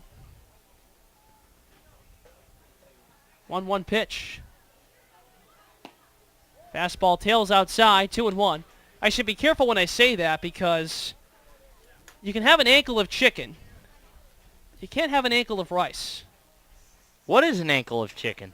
Well, you know, they say you have a chicken thigh, a thigh of chicken, as Rice swings through it. Evens the count at 2-2. You can't, rice isn't a solid, you know, it's... Well, it technically is solid. It's not liquid. It's just tiny solids grouped together into one solid, except if you get sticky rice, which you can get at several really good Chinese restaurants in the Bay Area. Physical science with Professor Miraz. Pitch drops outside, 3-2. Mundell through 4 innings has allowed 3 hits, 2 runs. He's walked 1 and struck out 1. 3-2. Popped up in the infield. Andrew Lee runs to shallow right. Now Vidalis takes over. He makes the catch just in front of him. 1 down, 5th inning. I agree, you're right, it is a solid. I'm just saying, I said an ankle, the ankle of Rice. You know, if someone tuned in and heard that, they'd be like, what is this, the Food Network? And I know there's no such thing as an ankle of rice, but, you know, they have ankles of chicken, you know, or a thigh of chicken, whatever. You sound like you want KFC right now. Fastball outside to Brendan Hendricks, who's hit the ball hard in every at-bat thus far. Doubled his last at-bat to left center field. We had Logan James and Sam Tavis on the air with us. 1-0. Hendricks lines it into the backstop foul. Kentucky Fried Chicken is awesome. It's not good for you, but well, it tastes that, good. But come on. 1-1 pitch to Hendricks. Fastball sliced up the middle, caught. Vidalis moves to his right, shies the glove out in front, and makes the catch. 2 down, 5th inning, still tied 2-2. It's not that, I don't look out for my health. I do. And I reward myself, not with a Coke this time, but with some Kentucky Fried Chicken. I haven't seen a KFC on Cape Cod since we've gotten here, Brendan. Maybe they'll put one in because of your request. First pitch to Holder, a breaking ball, dips too low. By the ankles, atop of his white and black cleats. Holder holds the bat over his shoulder, awaits the pitch from Mundell. Shoots it back at him, but it's picked up by Vidalis at second, gathers and throws to first in time. 6 up, 6 down in the 5th inning for the Kettles and Caps. We've played 5. We're going to the 6th at Lowell Park, 2-2 between Cotuit and Brewster on the Cape Cod Baseball League Network. The Kettleers and Cotuit Athletic Association want to welcome Bank of Cape Cod as a premium sponsor and member of the Executive Kettleers Club. Bank of Cape Cod is a locally owned and managed commercial and community bank. Today's broadcast is brought to you in part by iHealth Services, proud sponsor of the Cape League for 14 years. Chatham Bars Inn is a leading sponsor of the Cape Cod Baseball League, celebrating its 100th anniversary, a Cape League sponsor for over 20 years. Today's broadcast is proudly sponsored in part by Curry College, located in Milton, Massachusetts. It offers undergraduate and graduate degrees. Today's broadcast is brought to you in part by Cape Cod Healthcare. Care where you need it, when you need it. Chatham Bars Inn is a leading sponsor of the Cape Cod Baseball League, celebrating its 100th anniversary, a Cape League sponsor for over 20 years. Today's broadcast is brought to you in part by Cape Cod Healthcare. Care where you need it, when you need it. The Kettleers and Cotuit Athletic Association want to welcome Bank of Cape Cod as a premium sponsor and member of the Executive Kettleers Club. Bank of Cape Cod is a locally owned and managed commercial and community bank.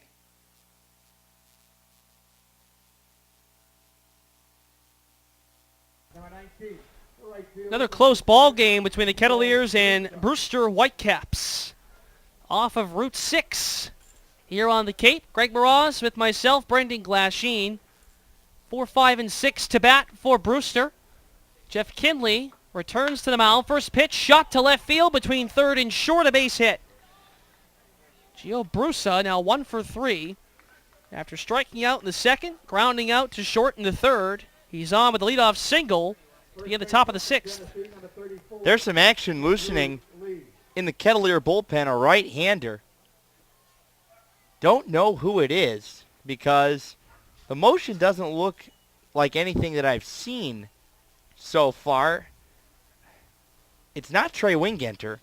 That's the player that would be most likely available. Third hit allowed by Kinley, but he's worked out of every inning possible to this point in the game. Count 1-0 to Andrew Lee. Takes a breaking ball outside. Drew Jackson, even with the bag at third base. Byler holds on Brusa. Runner on, pitch, fastball outside. 2-0 to Andrew Lee. He was 1 for 2 in the game with a base hit in the second, struck out swinging to end the third.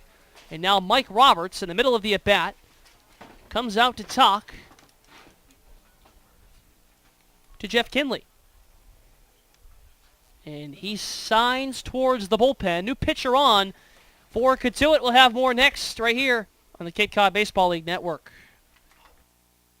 Today's broadcast is proudly sponsored in part by Curry College, located in Milton, Massachusetts. It offers undergraduate and graduate degrees. Today's broadcast is brought to you in part by iHealth Services, proud sponsor of the Cape League for 14 years. Chatham Bars Inn is a leading sponsor of the Cape Cod Baseball League, celebrating its 100th anniversary, a Cape League sponsor for over 20 years. Today's broadcast is brought to you in part by Cape Cod Healthcare. Care where you need it, when you need it. The Kettleers and Cotuit Athletic Association want to welcome Bank of Cape Cod as a premium sponsor and member of the Executive Kettleers Club. Bank of Cape Cod is a locally owned and managed commercial and community bank. The Kettleers and Cotuit Athletic Association want to welcome Bank of Cape Cod as a premium sponsor and member of the Executive Kettleers Club. Bank of Cape Cod is a locally owned and managed commercial and community bank. Today's broadcast is brought to you in part by iHealth Services, proud sponsor of the Cape League for 14 years. Today's broadcast is brought to you in part by Cape Cod Healthcare. Care where you need it, when you need it. Chatham Bars Inn is a leading sponsor of the Cape Cod Baseball League, celebrating its 100th anniversary, a Cape League sponsor for over 20 years. Today's broadcast is proudly sponsored in part by Curry College, located in Milton, Massachusetts. It offers undergraduate and graduate degrees. Today's broadcast is brought to you in part by Cape Cod Healthcare. Care where you need it, when you need it.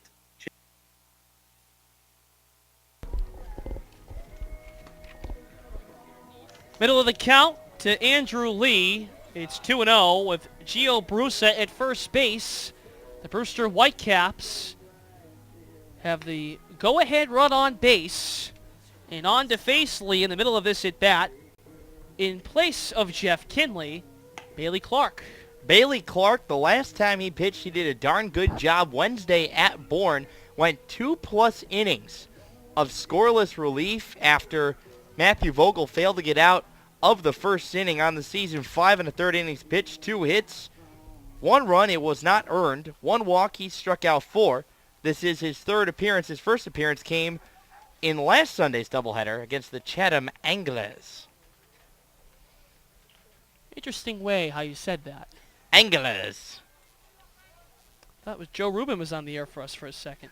2-0, 6th inning with nobody out. Lee swings and misses. Count 2-1. Andrew Lee again, singled in the second, struck out swinging in the third. Go-ahead run, Gio Brusa at first base. Takes the lead about 6 steps off first base. The left-handed hitter Lee is now squaring around. Jackson in on the grass. The pitch popped up to the right side. No play for Rice because his body moved to the left on the pitch. 2-2. Jackson was charging hard, but a failure by Lee to get the bunt down, and critical situation in a close ball game. Only an inning and a half left. And Brewster wants to break that 10-year losing streak here at Lowell Park. 2004 was the last time they won here. Runner at first, the go-ahead run, 2-2 pitch outside. Rice out of the crouch. So Clark comes back, being down 2-0 when he's put in the game. Evens the count at 2-2. Throws a ball outside to make it full 3-2. Nobody out, 6th inning, 2-2 between Brewster and Cotuit. Gio Brusa at first base. The payoff pitch on the way to Lee. Here it is. Upstairs, ball 4. The runner was off on the pitch regardless. Brusa's at second, Lee's at first. Still nobody out. And Georgie Salem comes to the plate. Now there's an interesting situation here. Do the Kettleers play if you get a ground ball to, as Drew Jackson comes in on the grass at third and Austin Byler's in on the grass at first?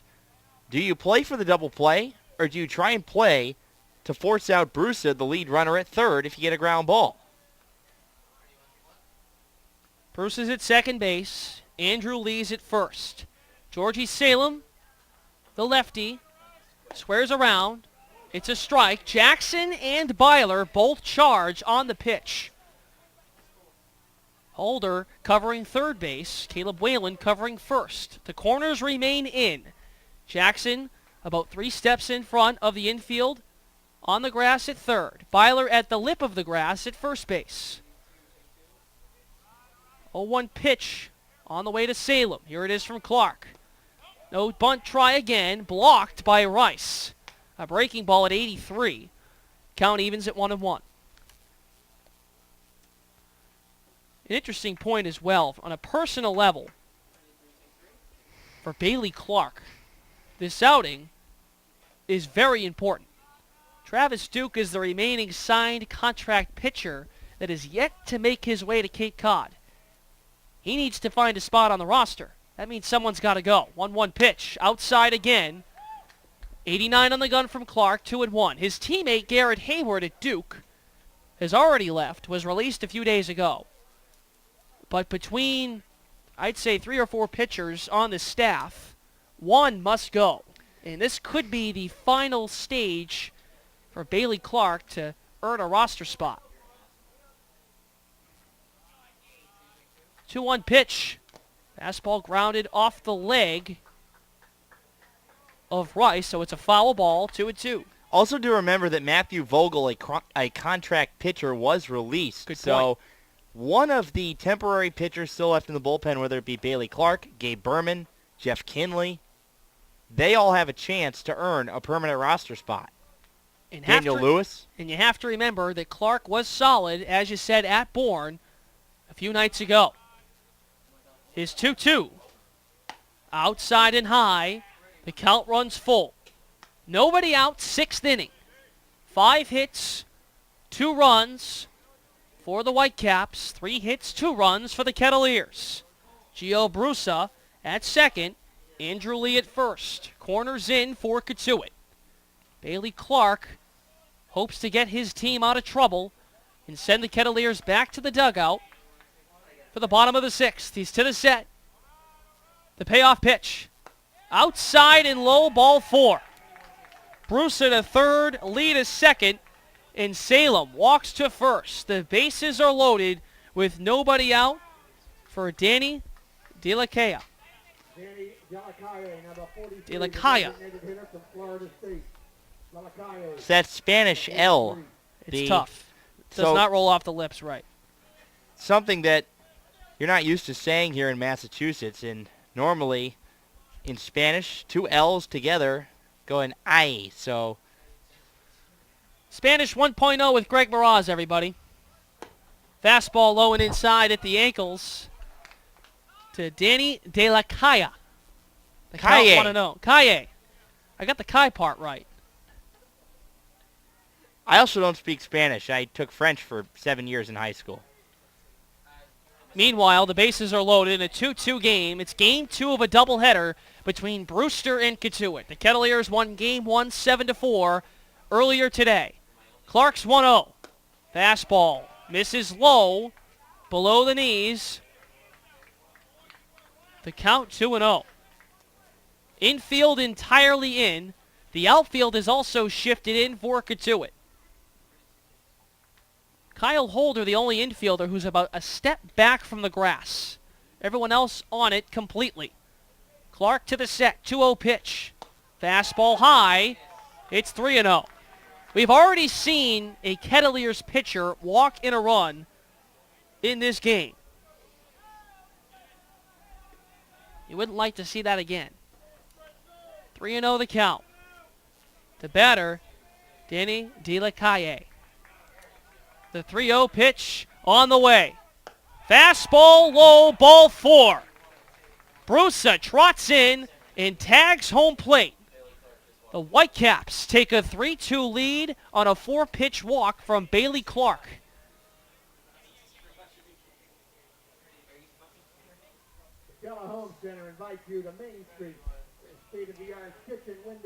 Mike Roberts is coming out to the mound, and Ashton Parrott, it looks like, is warming up in the pen. And Bailey Clark has not really had much of a command of the strike zone. But this is still a big spot because even though Brewster now leads the ball game, you still have the bases loaded in a 1-run ball game. And this is not a situation where you can take lightly. Kettleers' offense has been resilient today. Remember, in 3 opportunities over the span of the 2 ball games for shutdown innings, Brewster has not converted a single shutdown inning at all today. The Whitecaps have already had a taste of winning at Lowell Park somewhat in the top of the 4th in game 1. They trailed 1-0, scored 3 runs. Katuitt tied it at 3 at the end of the 2nd, then took a 1-run lead in the top of the 4th inning. Now, with a 3-2 lead in the 6th, they have that again. And the new pitcher on for the Kettleers is Trey Wingenter of Auburn. More on Trey after this. The bases are loaded once again with still nobody out in this 6th inning. The Brewster Whitecaps are trying to win their first game at Lowell Park in 10 years. They have a 3-2 lead.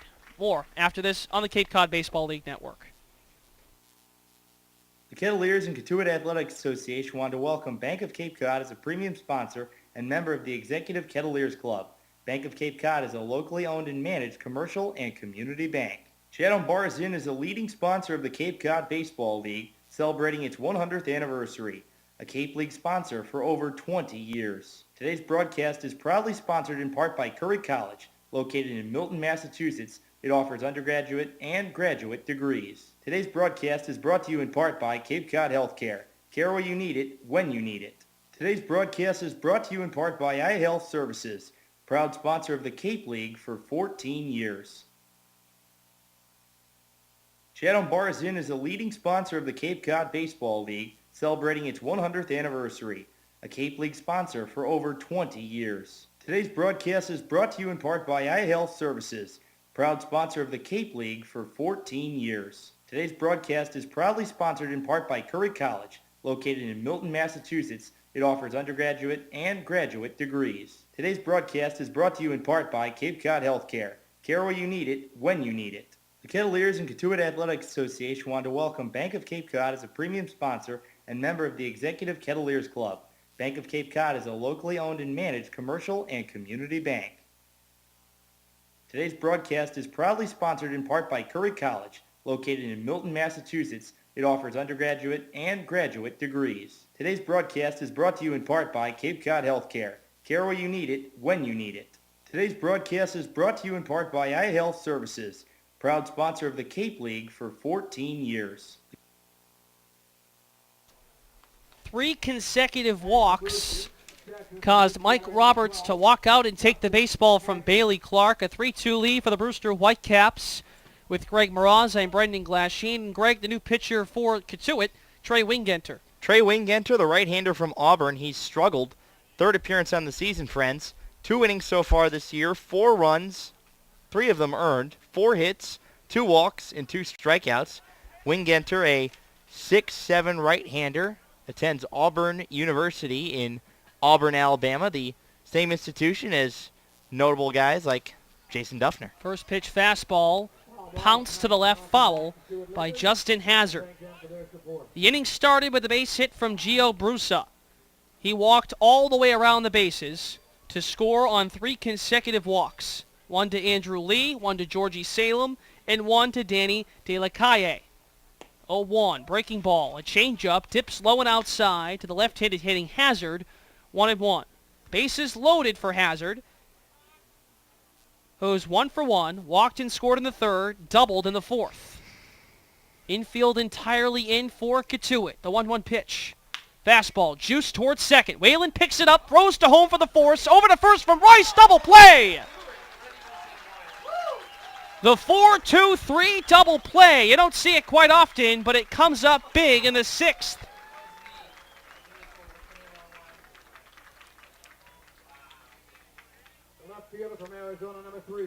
Nicely done by Whalen, Rice, and Byler.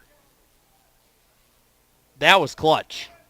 That was the epitome of clutch, and that's Caleb Whalen knowing the situation, firing home, and Ian Rice doing a great job of making sure he was in position to make the throw to first.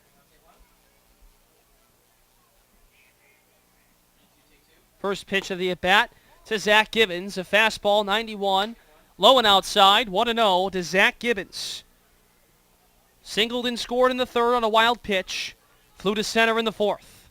Wingenter gets his sign from Rice. Into the windup, the 1-0. Breaking ball, cuts across home plate. On the outside corner for a strike. The righty swinger, Zach Gibbons, has an even count, 1-1. Georgie Salem at 3rd. De La Calle at 2nd. 1-1 pitch. Almost hits him. It cuts inside, 2-1. So both runners advanced on the ground ball, but more importantly, the Kettleers get 2 outs on 1 pitch. Whalen to Rice to Byler. The rare 4-2-3 double play. Wingenter, the 2-1. Fastball swung on and missed. He goes low and in to Zach Gibbons. He cuts through it. 2's across the board. 5 hits, 3 runs for Brewster. 3 hits, 2 runs for Kentuit. In the 6th inning, the Kettleers try to head back to the dugout, just down 1. Wingenter gets his sign from Rice. He shakes once. Now he's into the windup. The 2-2 pitch. Outside, Rice moves to his right to block the breaking ball. Count runs full, 3-2.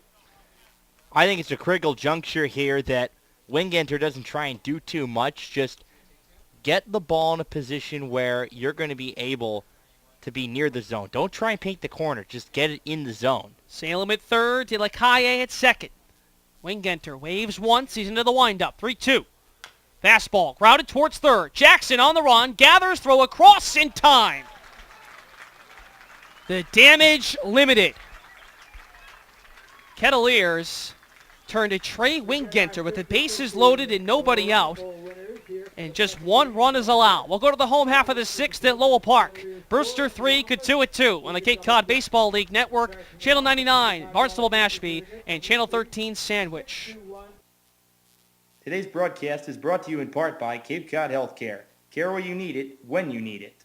Today's broadcast is brought to you in part by iHealth Services, proud sponsor of the Cape League for 14 years. Today's broadcast is proudly sponsored in part by Curry College, located in Milton, Massachusetts. It offers undergraduate and graduate degrees. Chatham Bars Inn is a leading sponsor of the Cape Cod Baseball League, celebrating its 100th anniversary. A Cape League sponsor for over 20 years. The Kettleers and Cotuit Athletic Association want to welcome Bank of Cape Cod as a premium sponsor and member of the Executive Kettleers Club. Bank of Cape Cod is a locally owned and managed commercial and community bank. Chatham Bars Inn is a leading sponsor of the Cape Cod Baseball League, celebrating its 100th anniversary.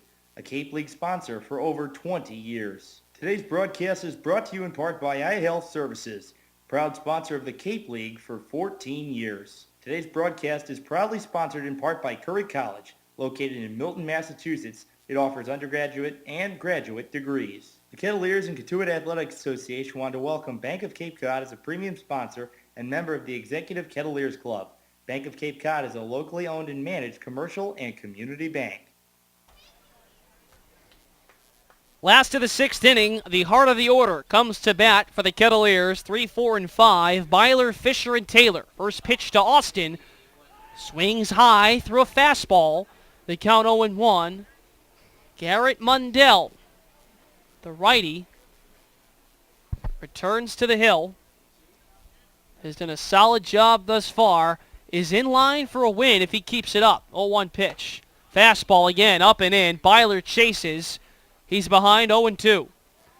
Not only does Garrett Mundell probably get his second win of the year, but the Kettleers, or rather the Brewster Whitecaps, get their first win at Lowell Park in 10 years. Mundell's 0-2. Fastball. Big-time waste pitch there. Upstairs, way ahead of the 6'4 Byler, 1-2. Byler on his first two swings was trying to do too much with it. He already left the yard once today. I felt like he's trying to do too much with one swing. 1-2 pitch, breaking ball in the dirt.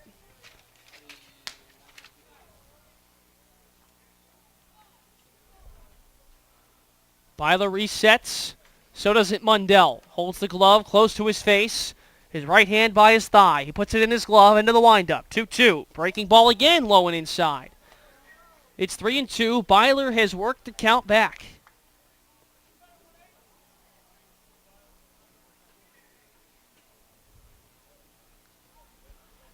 Payoff pitch on the way.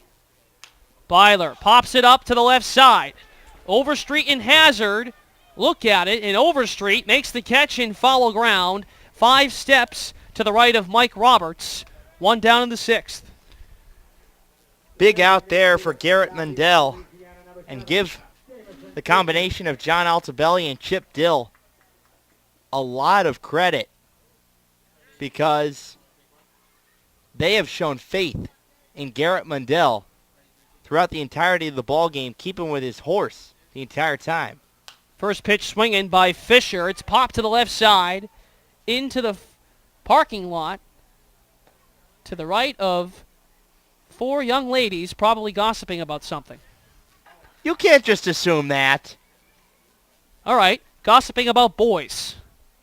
All right, you can probably assume that. It's 0-1 to Fisher. The pitch. Fastball. Outside corner. Mundell ahead 0-2. I don't mean to offend the ladies listening, but quite frankly, that's what most girls this age are doing. 0-2 pitch to Fisher. Fastball struck to the left. out towards the bullpen for the Kettleers. Foul. Was that show Gossip Girl actually about girls gossiping, or was it about something else? Because everybody always told me that it was such a great show, at least my teenage high school female friends, and I never understood what any of what it was about. Pitch in the dirt, about 56 feet rather than 60 out in front at 81. Base pitch to Fisher. It's 1-2. You know, I'm not sure about that because I've never watched it, number one.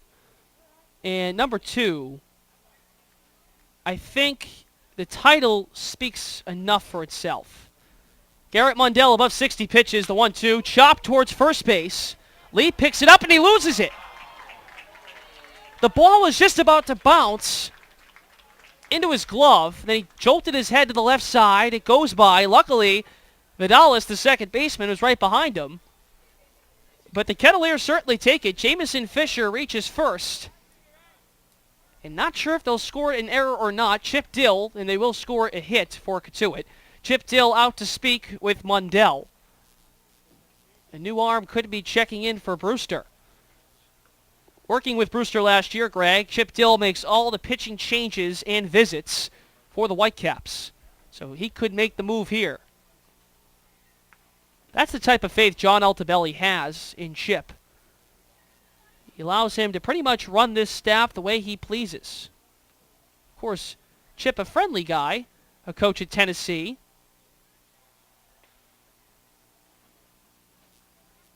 If my memory serves me correct, he was the pitching coach at Oregon in years previous, if that's correct. Yes. Mundell now past the 70-pitch mark after facing Fisher. Now Richard Carthon is going to check into the ball game for Fisher as a pinch runner. So don't be mistaken. Jamison Fisher hit that infield hit. Not Richard Carthon. But he's on base now, pinch running for Fisher. High fives all around and fist bumps for the Southeastern Louisiana catcher/DH. Carthon at first with one down. 3-2 Brewster after a run was walked in by Bailey Clark in the top of the sixth. The batter, Logan Taylor. First pitch. Fastball. Outside corner. Mundell hits the corner. 0-1. Interesting decision here, Greg. Chip Dill sticks with his starter. Garrett Mundell of Fresno State, the Bulldog, trying to fight like a Bulldog in this half inning. 0-1, he checks him leaning. Yes, he did! Carthon picked off at first base. Caught leaning by a half a step. And what a break for the Whitecaps in Mundell. He picks off Carthon on the second pitch of the at-bat. He's into his windup now. The 0-1. Shot to center. A small run for Salem. He camps under it and makes the catch. What a buzzkill this half inning for the Kettleers. We've played 6 at Lowell Park. We'll go to the final inning of 14 today. 3-2 Brewster on the Cape Cod Baseball League Network. Today's broadcast is brought to you in part by Cape Cod Healthcare. Care where you need it, when you need it.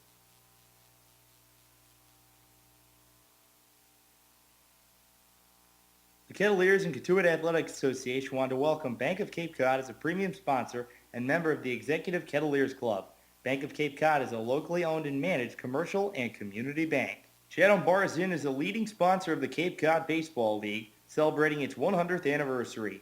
A Cape League sponsor for over 20 years. Today's broadcast is proudly sponsored in part by Curry College, located in Milton, Massachusetts. It offers undergraduate and graduate degrees. Today's broadcast is brought to you in part by iHealth Services, proud sponsor of the Cape League for 14 years. Today's broadcast is brought to you in part by Cape Cod Healthcare. Care where you need it, when you need it.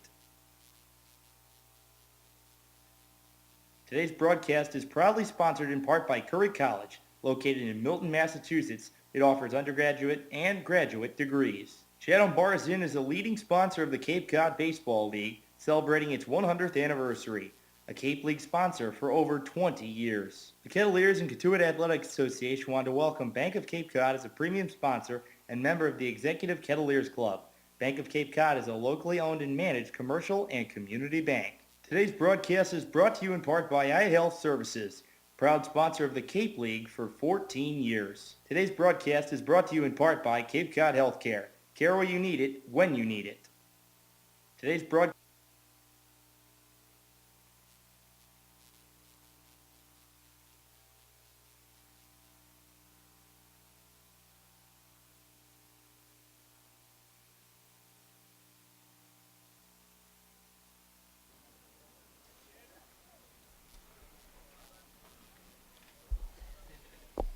Top of the 7th inning at Lowell Park, a 3-2 lead for the Brewster Whitecaps. They try to add some insurance in hopes of winning their first game at this ballpark in 10 years.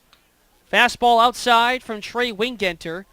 He got the Kettleers out of a huge jam, to say the least, last inning. Drew Jackson at the lip of the grass, plays in. The ball popped up to the left side. Brendan Hendricks camps under it, makes the catch with one hand, just in front of the shadow of a large tree in left field. One down, top of the 7th. I think that going back to the last half inning, was it a good move to put Richard Carthon in as a pitch runner? Absolutely. Carthon's got great speed. He represents the tying run, and that's the right move. Obviously, Mundell, a key situation, being able to pick off Carthon, and breaking ball. Cuts from right to left over home plate to Kyle Overstreet. The count 0-1. Overstreet today 0 for 2 and walked back in the 3rd. Wingenter into the windup. 0-1 pitch. Fastball shot to the right. Into the bushes, foul. 0-2.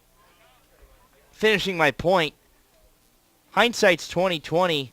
Carthon was trying to be aggressive, and we'll see what Mike Roberts has to say to him after the game. I think that would be an interesting question to ask. 0-2 pitch, misses low and outside. 1-2.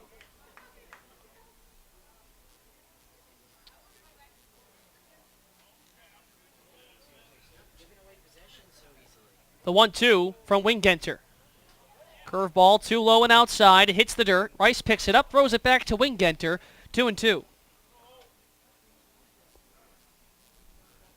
3-2 Brewster with one down in the 7th. Kentuit tries to hold it lead where it stands. Fastball outside corner. Back to the dugout, Kyle. Trey Wingenter paints the outside corner with the fastball, belt high. 2 down. By far, this has been Trey Wingenter's best outing. His first two, noticeably shaky, not necessarily comfortable. But now it looks like he has command of his pitches. He's staying on top of the ball. You know, a big thing with Mike Roberts is whether a guy is on the side in terms of the delivery or whether he's on top of the ball, and Wingenter looks on top of it. First pitch fastball to Mikey White. Off the glove of Rice. It rolls back to the dugout. Picked up by a Kettleer bat boy. Trey Wingenter came into the game with the bases loaded and got Justin Hazard as the ball shot to left. It's smoked, a long run for Hendricks. It bounces and hits the fence. Hazard is into second, danger zone.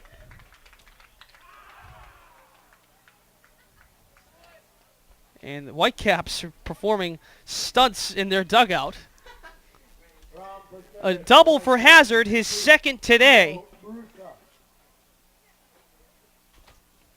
Actually, the double by Mikey White. Still 2 outs, though, for Wingenter.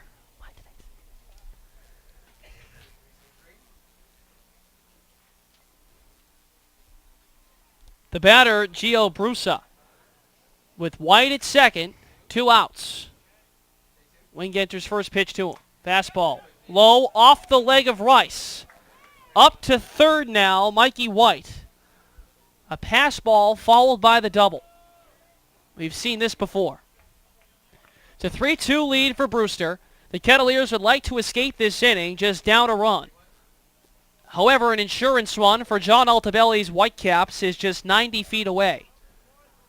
6 hits, 3 runs for Brewster, 4 hits, 2 runs for Kentuit. Brusa holds the bat high, ear level, 1-0 pitch. Swing and a miss. Change up on the outside corner. Gets him to swing through it. It's 1-1. 2 up for the Cotuit Kettleers in the 7th. Jake Fincher, Caleb Whalen, Drew Jackson. Again, only 7 innings because of the doubleheader. 2 7-inning ball games. The 1-1 to Brusa. Way offline again. He swings and misses. 1-2. Greg, I'd have to agree, this is the most sharp we've seen of Trey Wingenter. The righty hurler stands at 6'7" from Auburn. The Tiger waves off once, gets his sign. 1-2 pitch in the dirt, blocked by Rice. It evens the count at 2-2. The sad thing about today's game, should the score hold, is that Jeff Kinley probably pitched the best of any Kettleer pitcher today, and he's on the hook for the loss because of the one base runner that he allowed that came in to score. 2-2. Pop to center. Fincher a step or two to his right. Ranges under, makes the grab. Well, the score holds. It's 3-2. We'll go to the home half of the 7th. Does Cotuit have at least 1, maybe 2 left in them? You'll have to check it out next. Bottom of the 7th. Cotuit and Brewster, a 3-2 lead for the Whitecaps on the Cape Cod Baseball League Network. Barnstable-Mashpee, Channel 99, and Channel 13 Sandwich. Today's broadcast is brought to you in part by Cape Cod Healthcare. Care where you need it, when you need it. The Kettleers and Cotuit Athletic Association want to welcome Bank of Cape Cod as a premium sponsor and member of the Executive Kettleers Club. Bank of Cape Cod is a locally owned and managed commercial and community bank. Today's broadcast is proudly sponsored in part by Curry College. Located in Milton, Massachusetts, it offers undergraduate and graduate degrees. Chatham Bars Inn is a leading sponsor of the Cape Cod Baseball League, celebrating its 100th anniversary, a Cape League sponsor for over 20 years. Today's broadcast is brought to you in part by iHealth Services, proud sponsor of the Cape League for 14 years.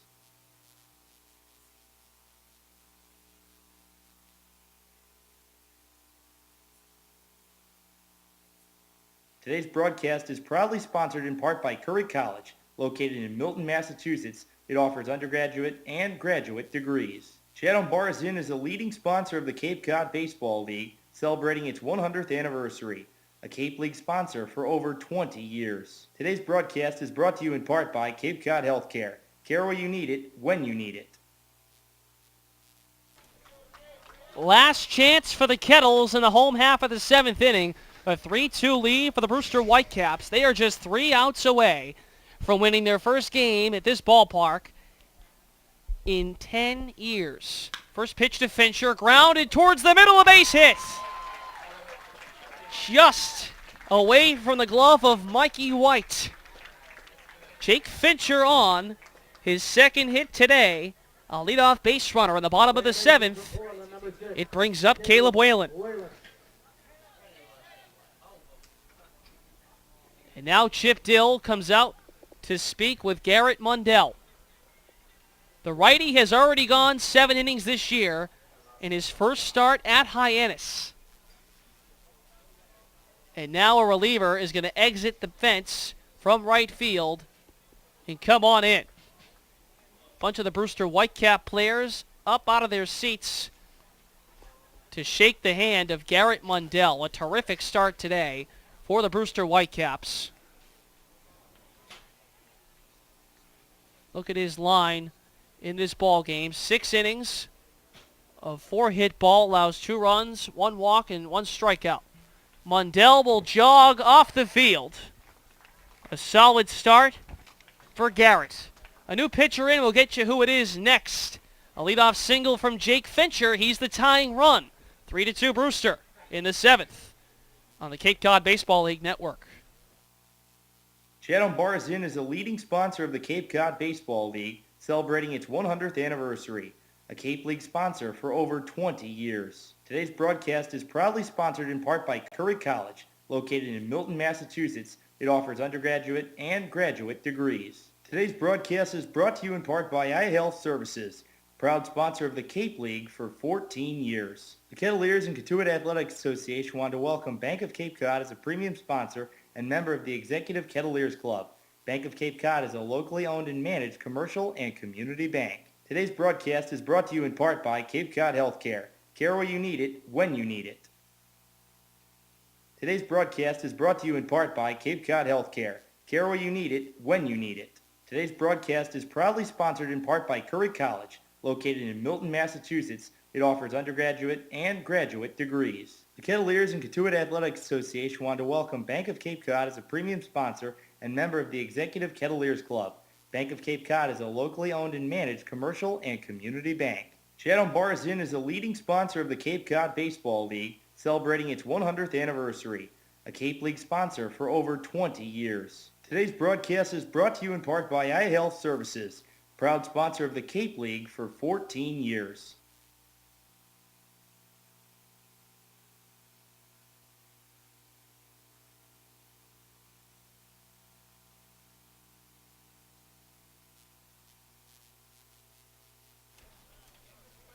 Back at Lowell Park, bottom of the 7th, a 1-run lead for the Brewster Whitecaps.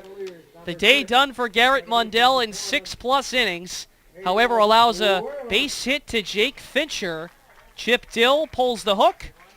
He calls on Rotolo. Pat Rotolo, the right-hander, a big boy, 5'10", 210 pounds from UConn. Check from Rotolo at first base to keep an eye on Fincher. 5 1/3 innings on the year, 3 hits, 1 run. It was not earned. 4 walks. He struck out 6. This is his 4th appearance. His first pitch to Whalen. He squares around, pops the bunt up to the right side, and it gets just in front of the protective cage in front of the dugout for Brewster. Foul. Wow. Caleb Whalen behind in the count 0-1 to Pat Rotolo.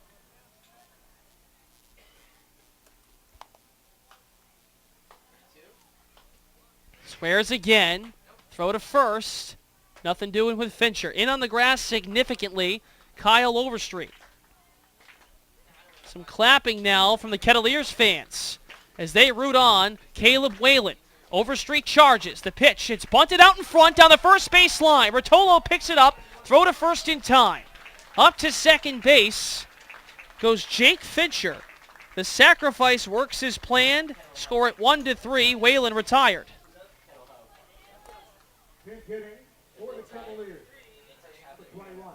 The runner now in scoring position. And Casey Schroeder has been called on by Mike Roberts to pinch hit for Drew Jackson.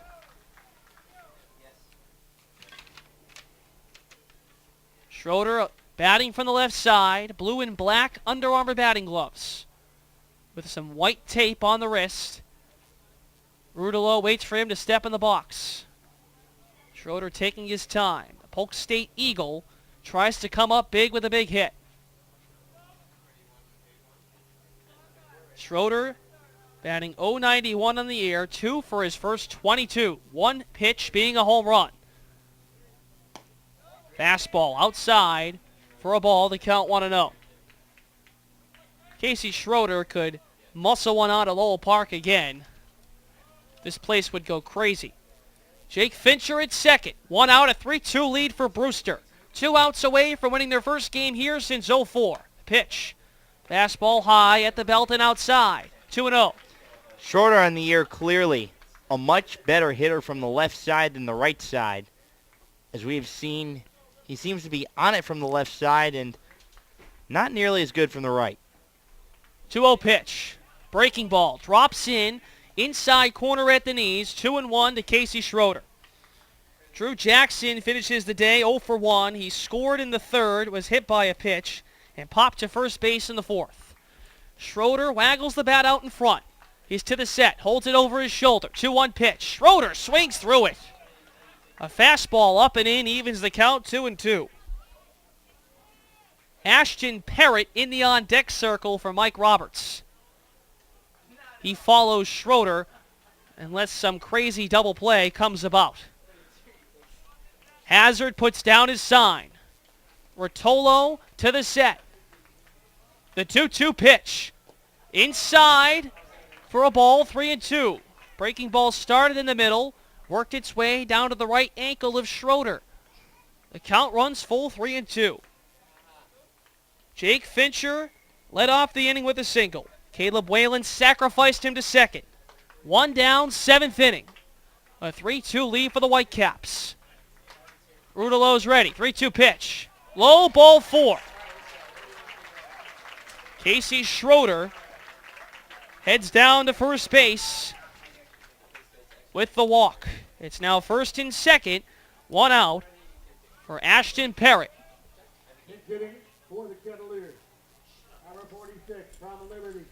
Parrott in the first game of the doubleheader was the starting center fielder, and he had a good day. He went 2 for 3, or 1 for 2, I should say. A double and 2 runs scored. He drew a walk to score his second run. Ashton Parrott pitched in yesterday's game against YD. A 9-1 loss for the Kettleers. They won Game 1 7-4. Try to come back in Game 2 down 3-2 to Brewster. Pickoff attempt at second base. Nothing doing with Fincher. As Rotolo goes to Vidalis. I think it's worth noting in the possibility of a tie game that these 7-inning ball games can go a maximum of 9 innings. 6 hits, 3 runs for Brewster. 5 hits, 2 runs for Katuitt.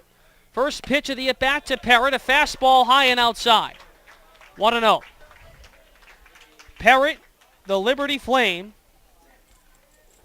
has a chance here to come up big and drive in a run.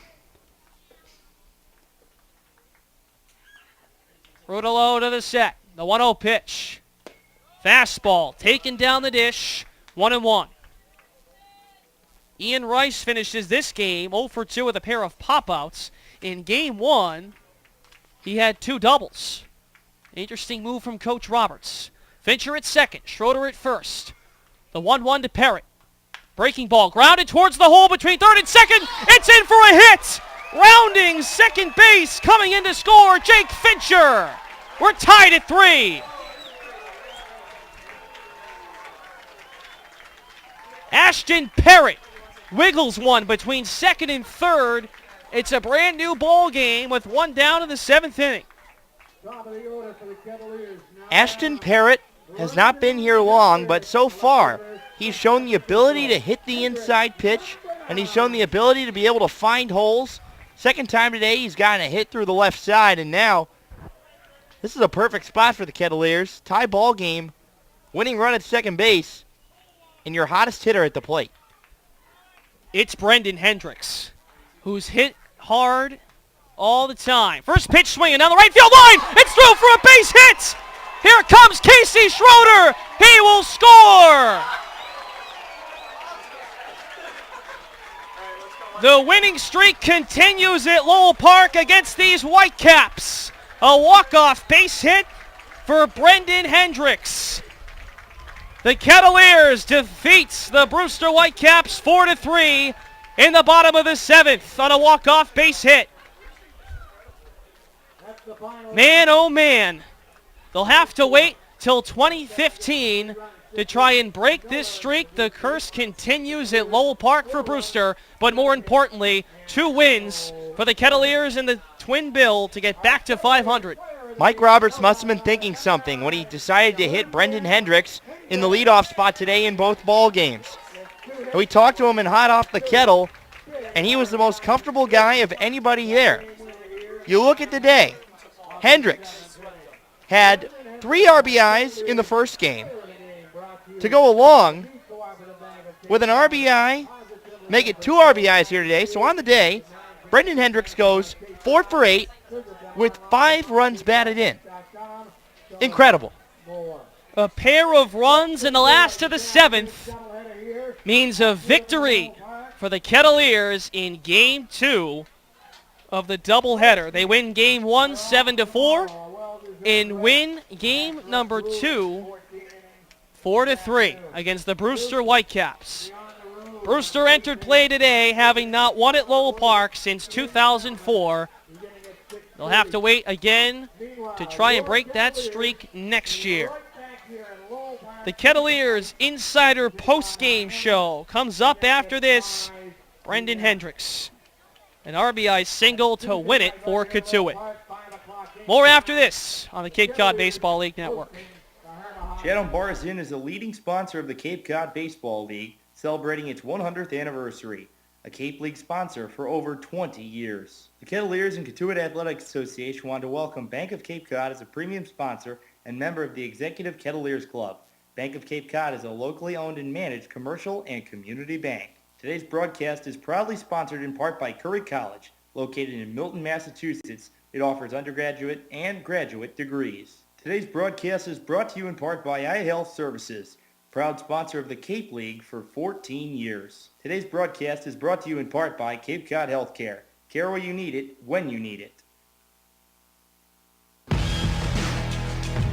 It's time for the Kettleers Insider Post-Game Show on the Cape Cod Baseball League Network. With a wrap on tonight's game, here's Greg Moraz and Brendan Glasheen. It's all she wrote from Lowell Park. The first walk-off win of the 2014 season for the Kentuit Kettleers comes in Game 2 of a doubleheader on Sunday afternoon against the Brewster Whitecaps. Greg Moraz is going to go out and fetch, hopefully, Brendan Hendricks, the hero of tonight's game. An RBI single down the right field line past the outstretched glove of Andrew Lee.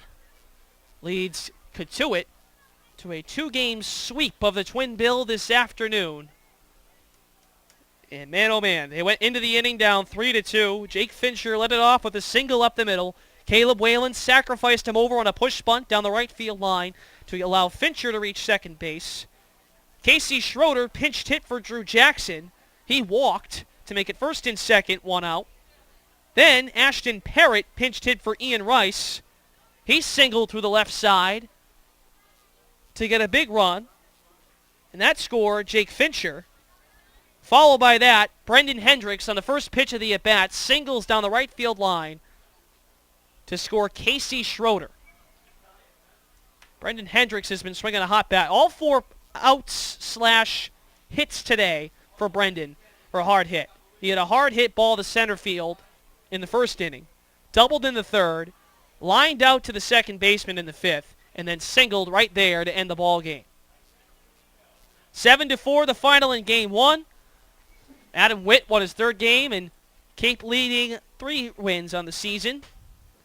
Game 2 taken by Jeff Kinley. Or rather, not Jeff Kinley. He pitched in the relief earlier on in the ball game. The winning pitcher tonight for the Kettleers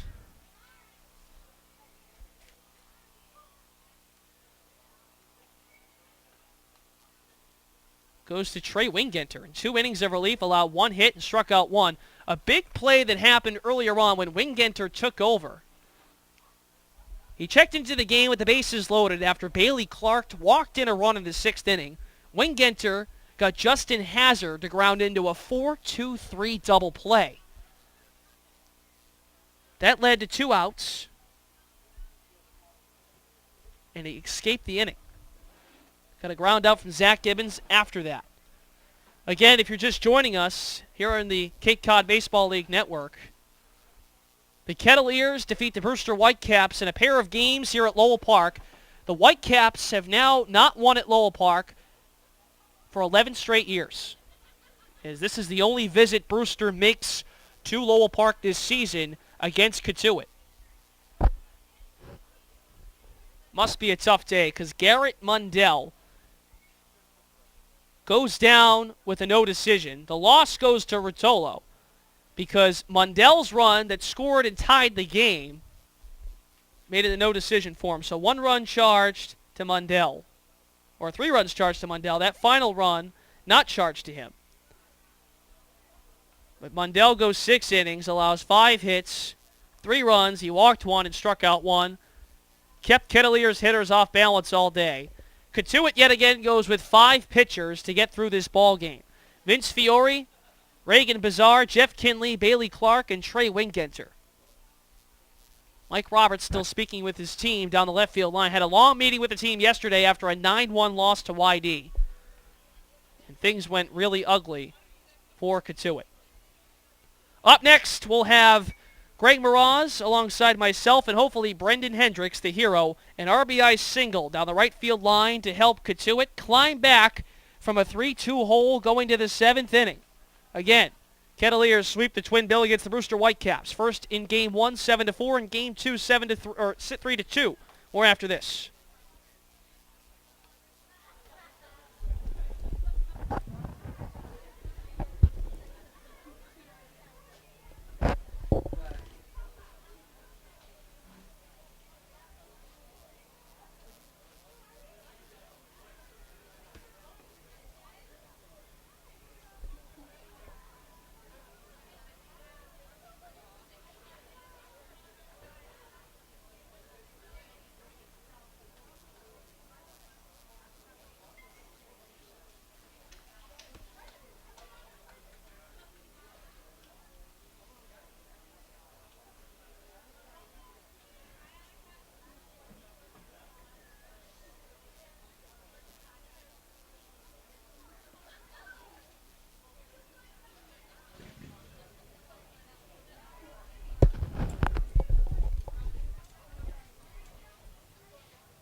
We're back on the post-game show as Greg Moroz is back on his way up the stairs to join us for the Kettleers Insider post-game show.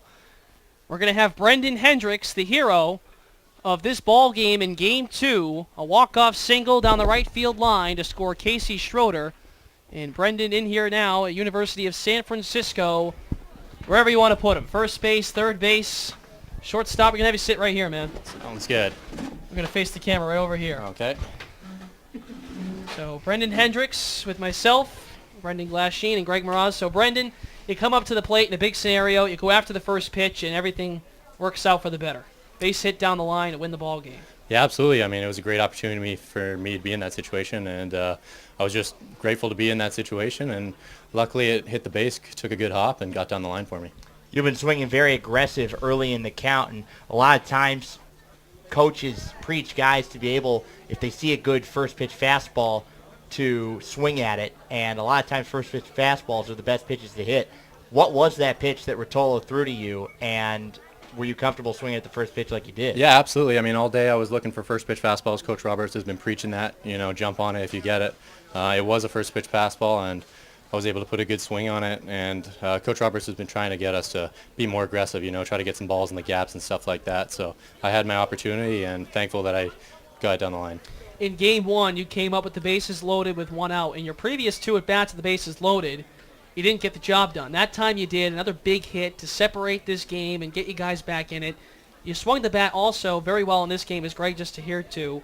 Have you felt like you've been seeing the ball a lot better since yesterday? Because since that YD game, it seems like you've been going up to the plate with a ton of confidence. Yeah, I appreciate that. I mean, I'm seeing it well.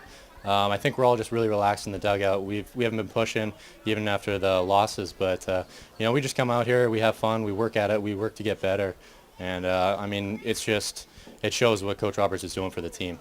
Over the span of the doubleheader, you went 4 for 8, 2 extra base hits, 5 runs driven in.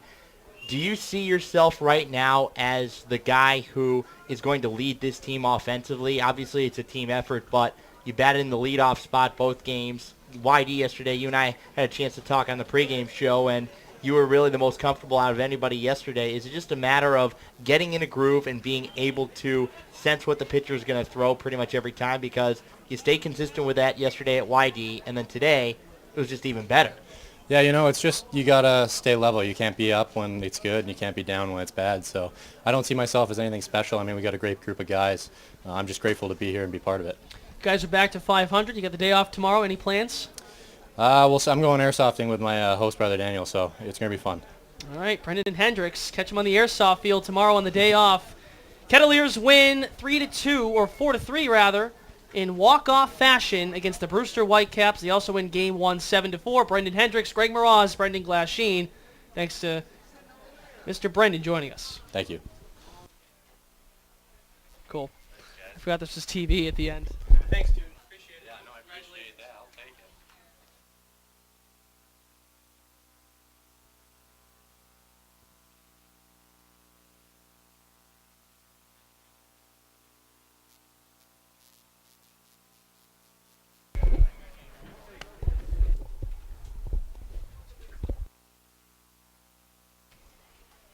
All right, we're back on the Kettleers Insider post-game show. Brendan Hendricks just joined us for a post-game interview and seemed awfully excited, Greg. You said it, 4 for 8 combined in today's doubleheader. He comes up big in the clutch with an RBI single down the right field line to score Casey Schroeder.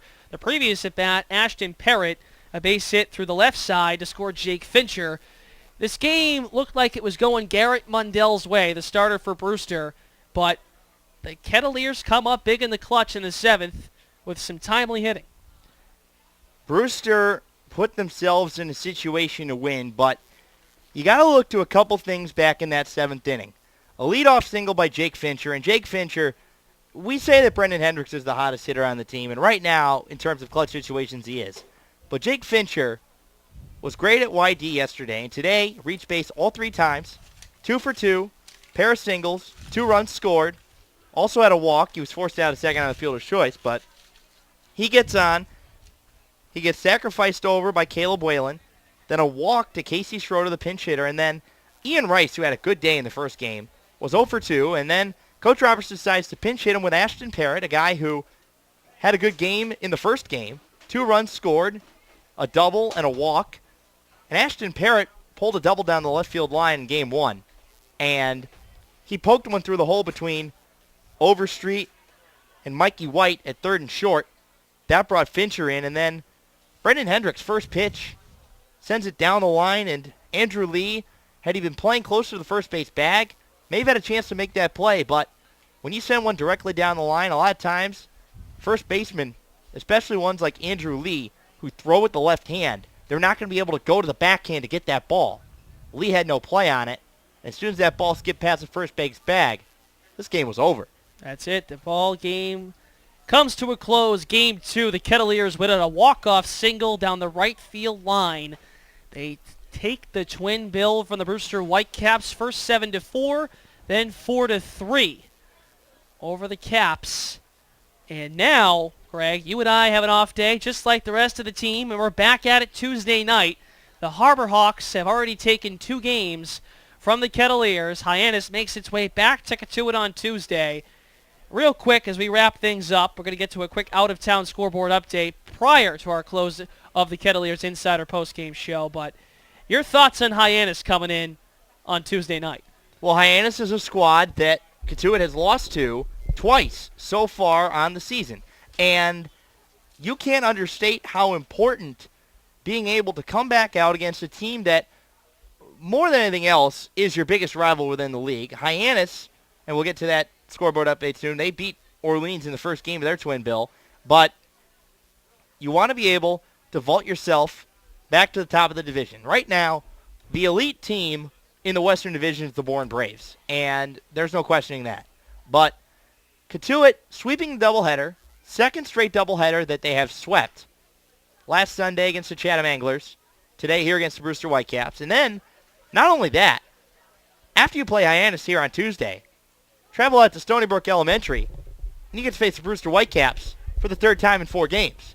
Familiarity, I think, is a man's best friend, is a team's best friend, especially when you beat a team 2 games in a row. Handily in the first game, you could say.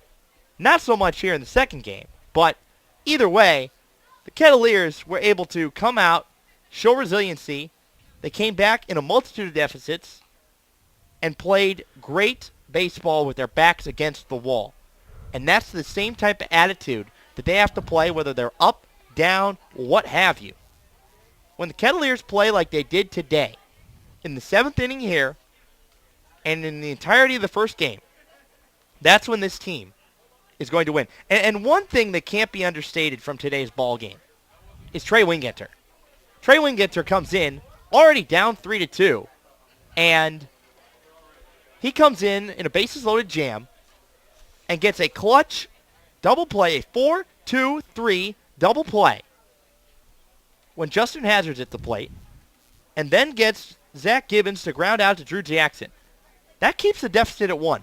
If that doesn't happen in the top of the 6th inning, this result today doesn't happen either. Great point. Great point. A 4-2 to 3 double play recorded in the 6th inning to allow the Kettleers to stay within 1. They tie it up on an Ashton Parrott base hit to left field. It scored Jake Fincher, followed by a base hit down the right field line by Brendan Hendricks to score a pinch hitter and eventual walker, Casey Schroeder. And that leads Cotuit back to 500, and they sweep the twin bill, as Greg said, for the 2nd time this year. And they defeat the Brewster Whitecaps by a score of 7-4 in Game 1 and by a score of 4-3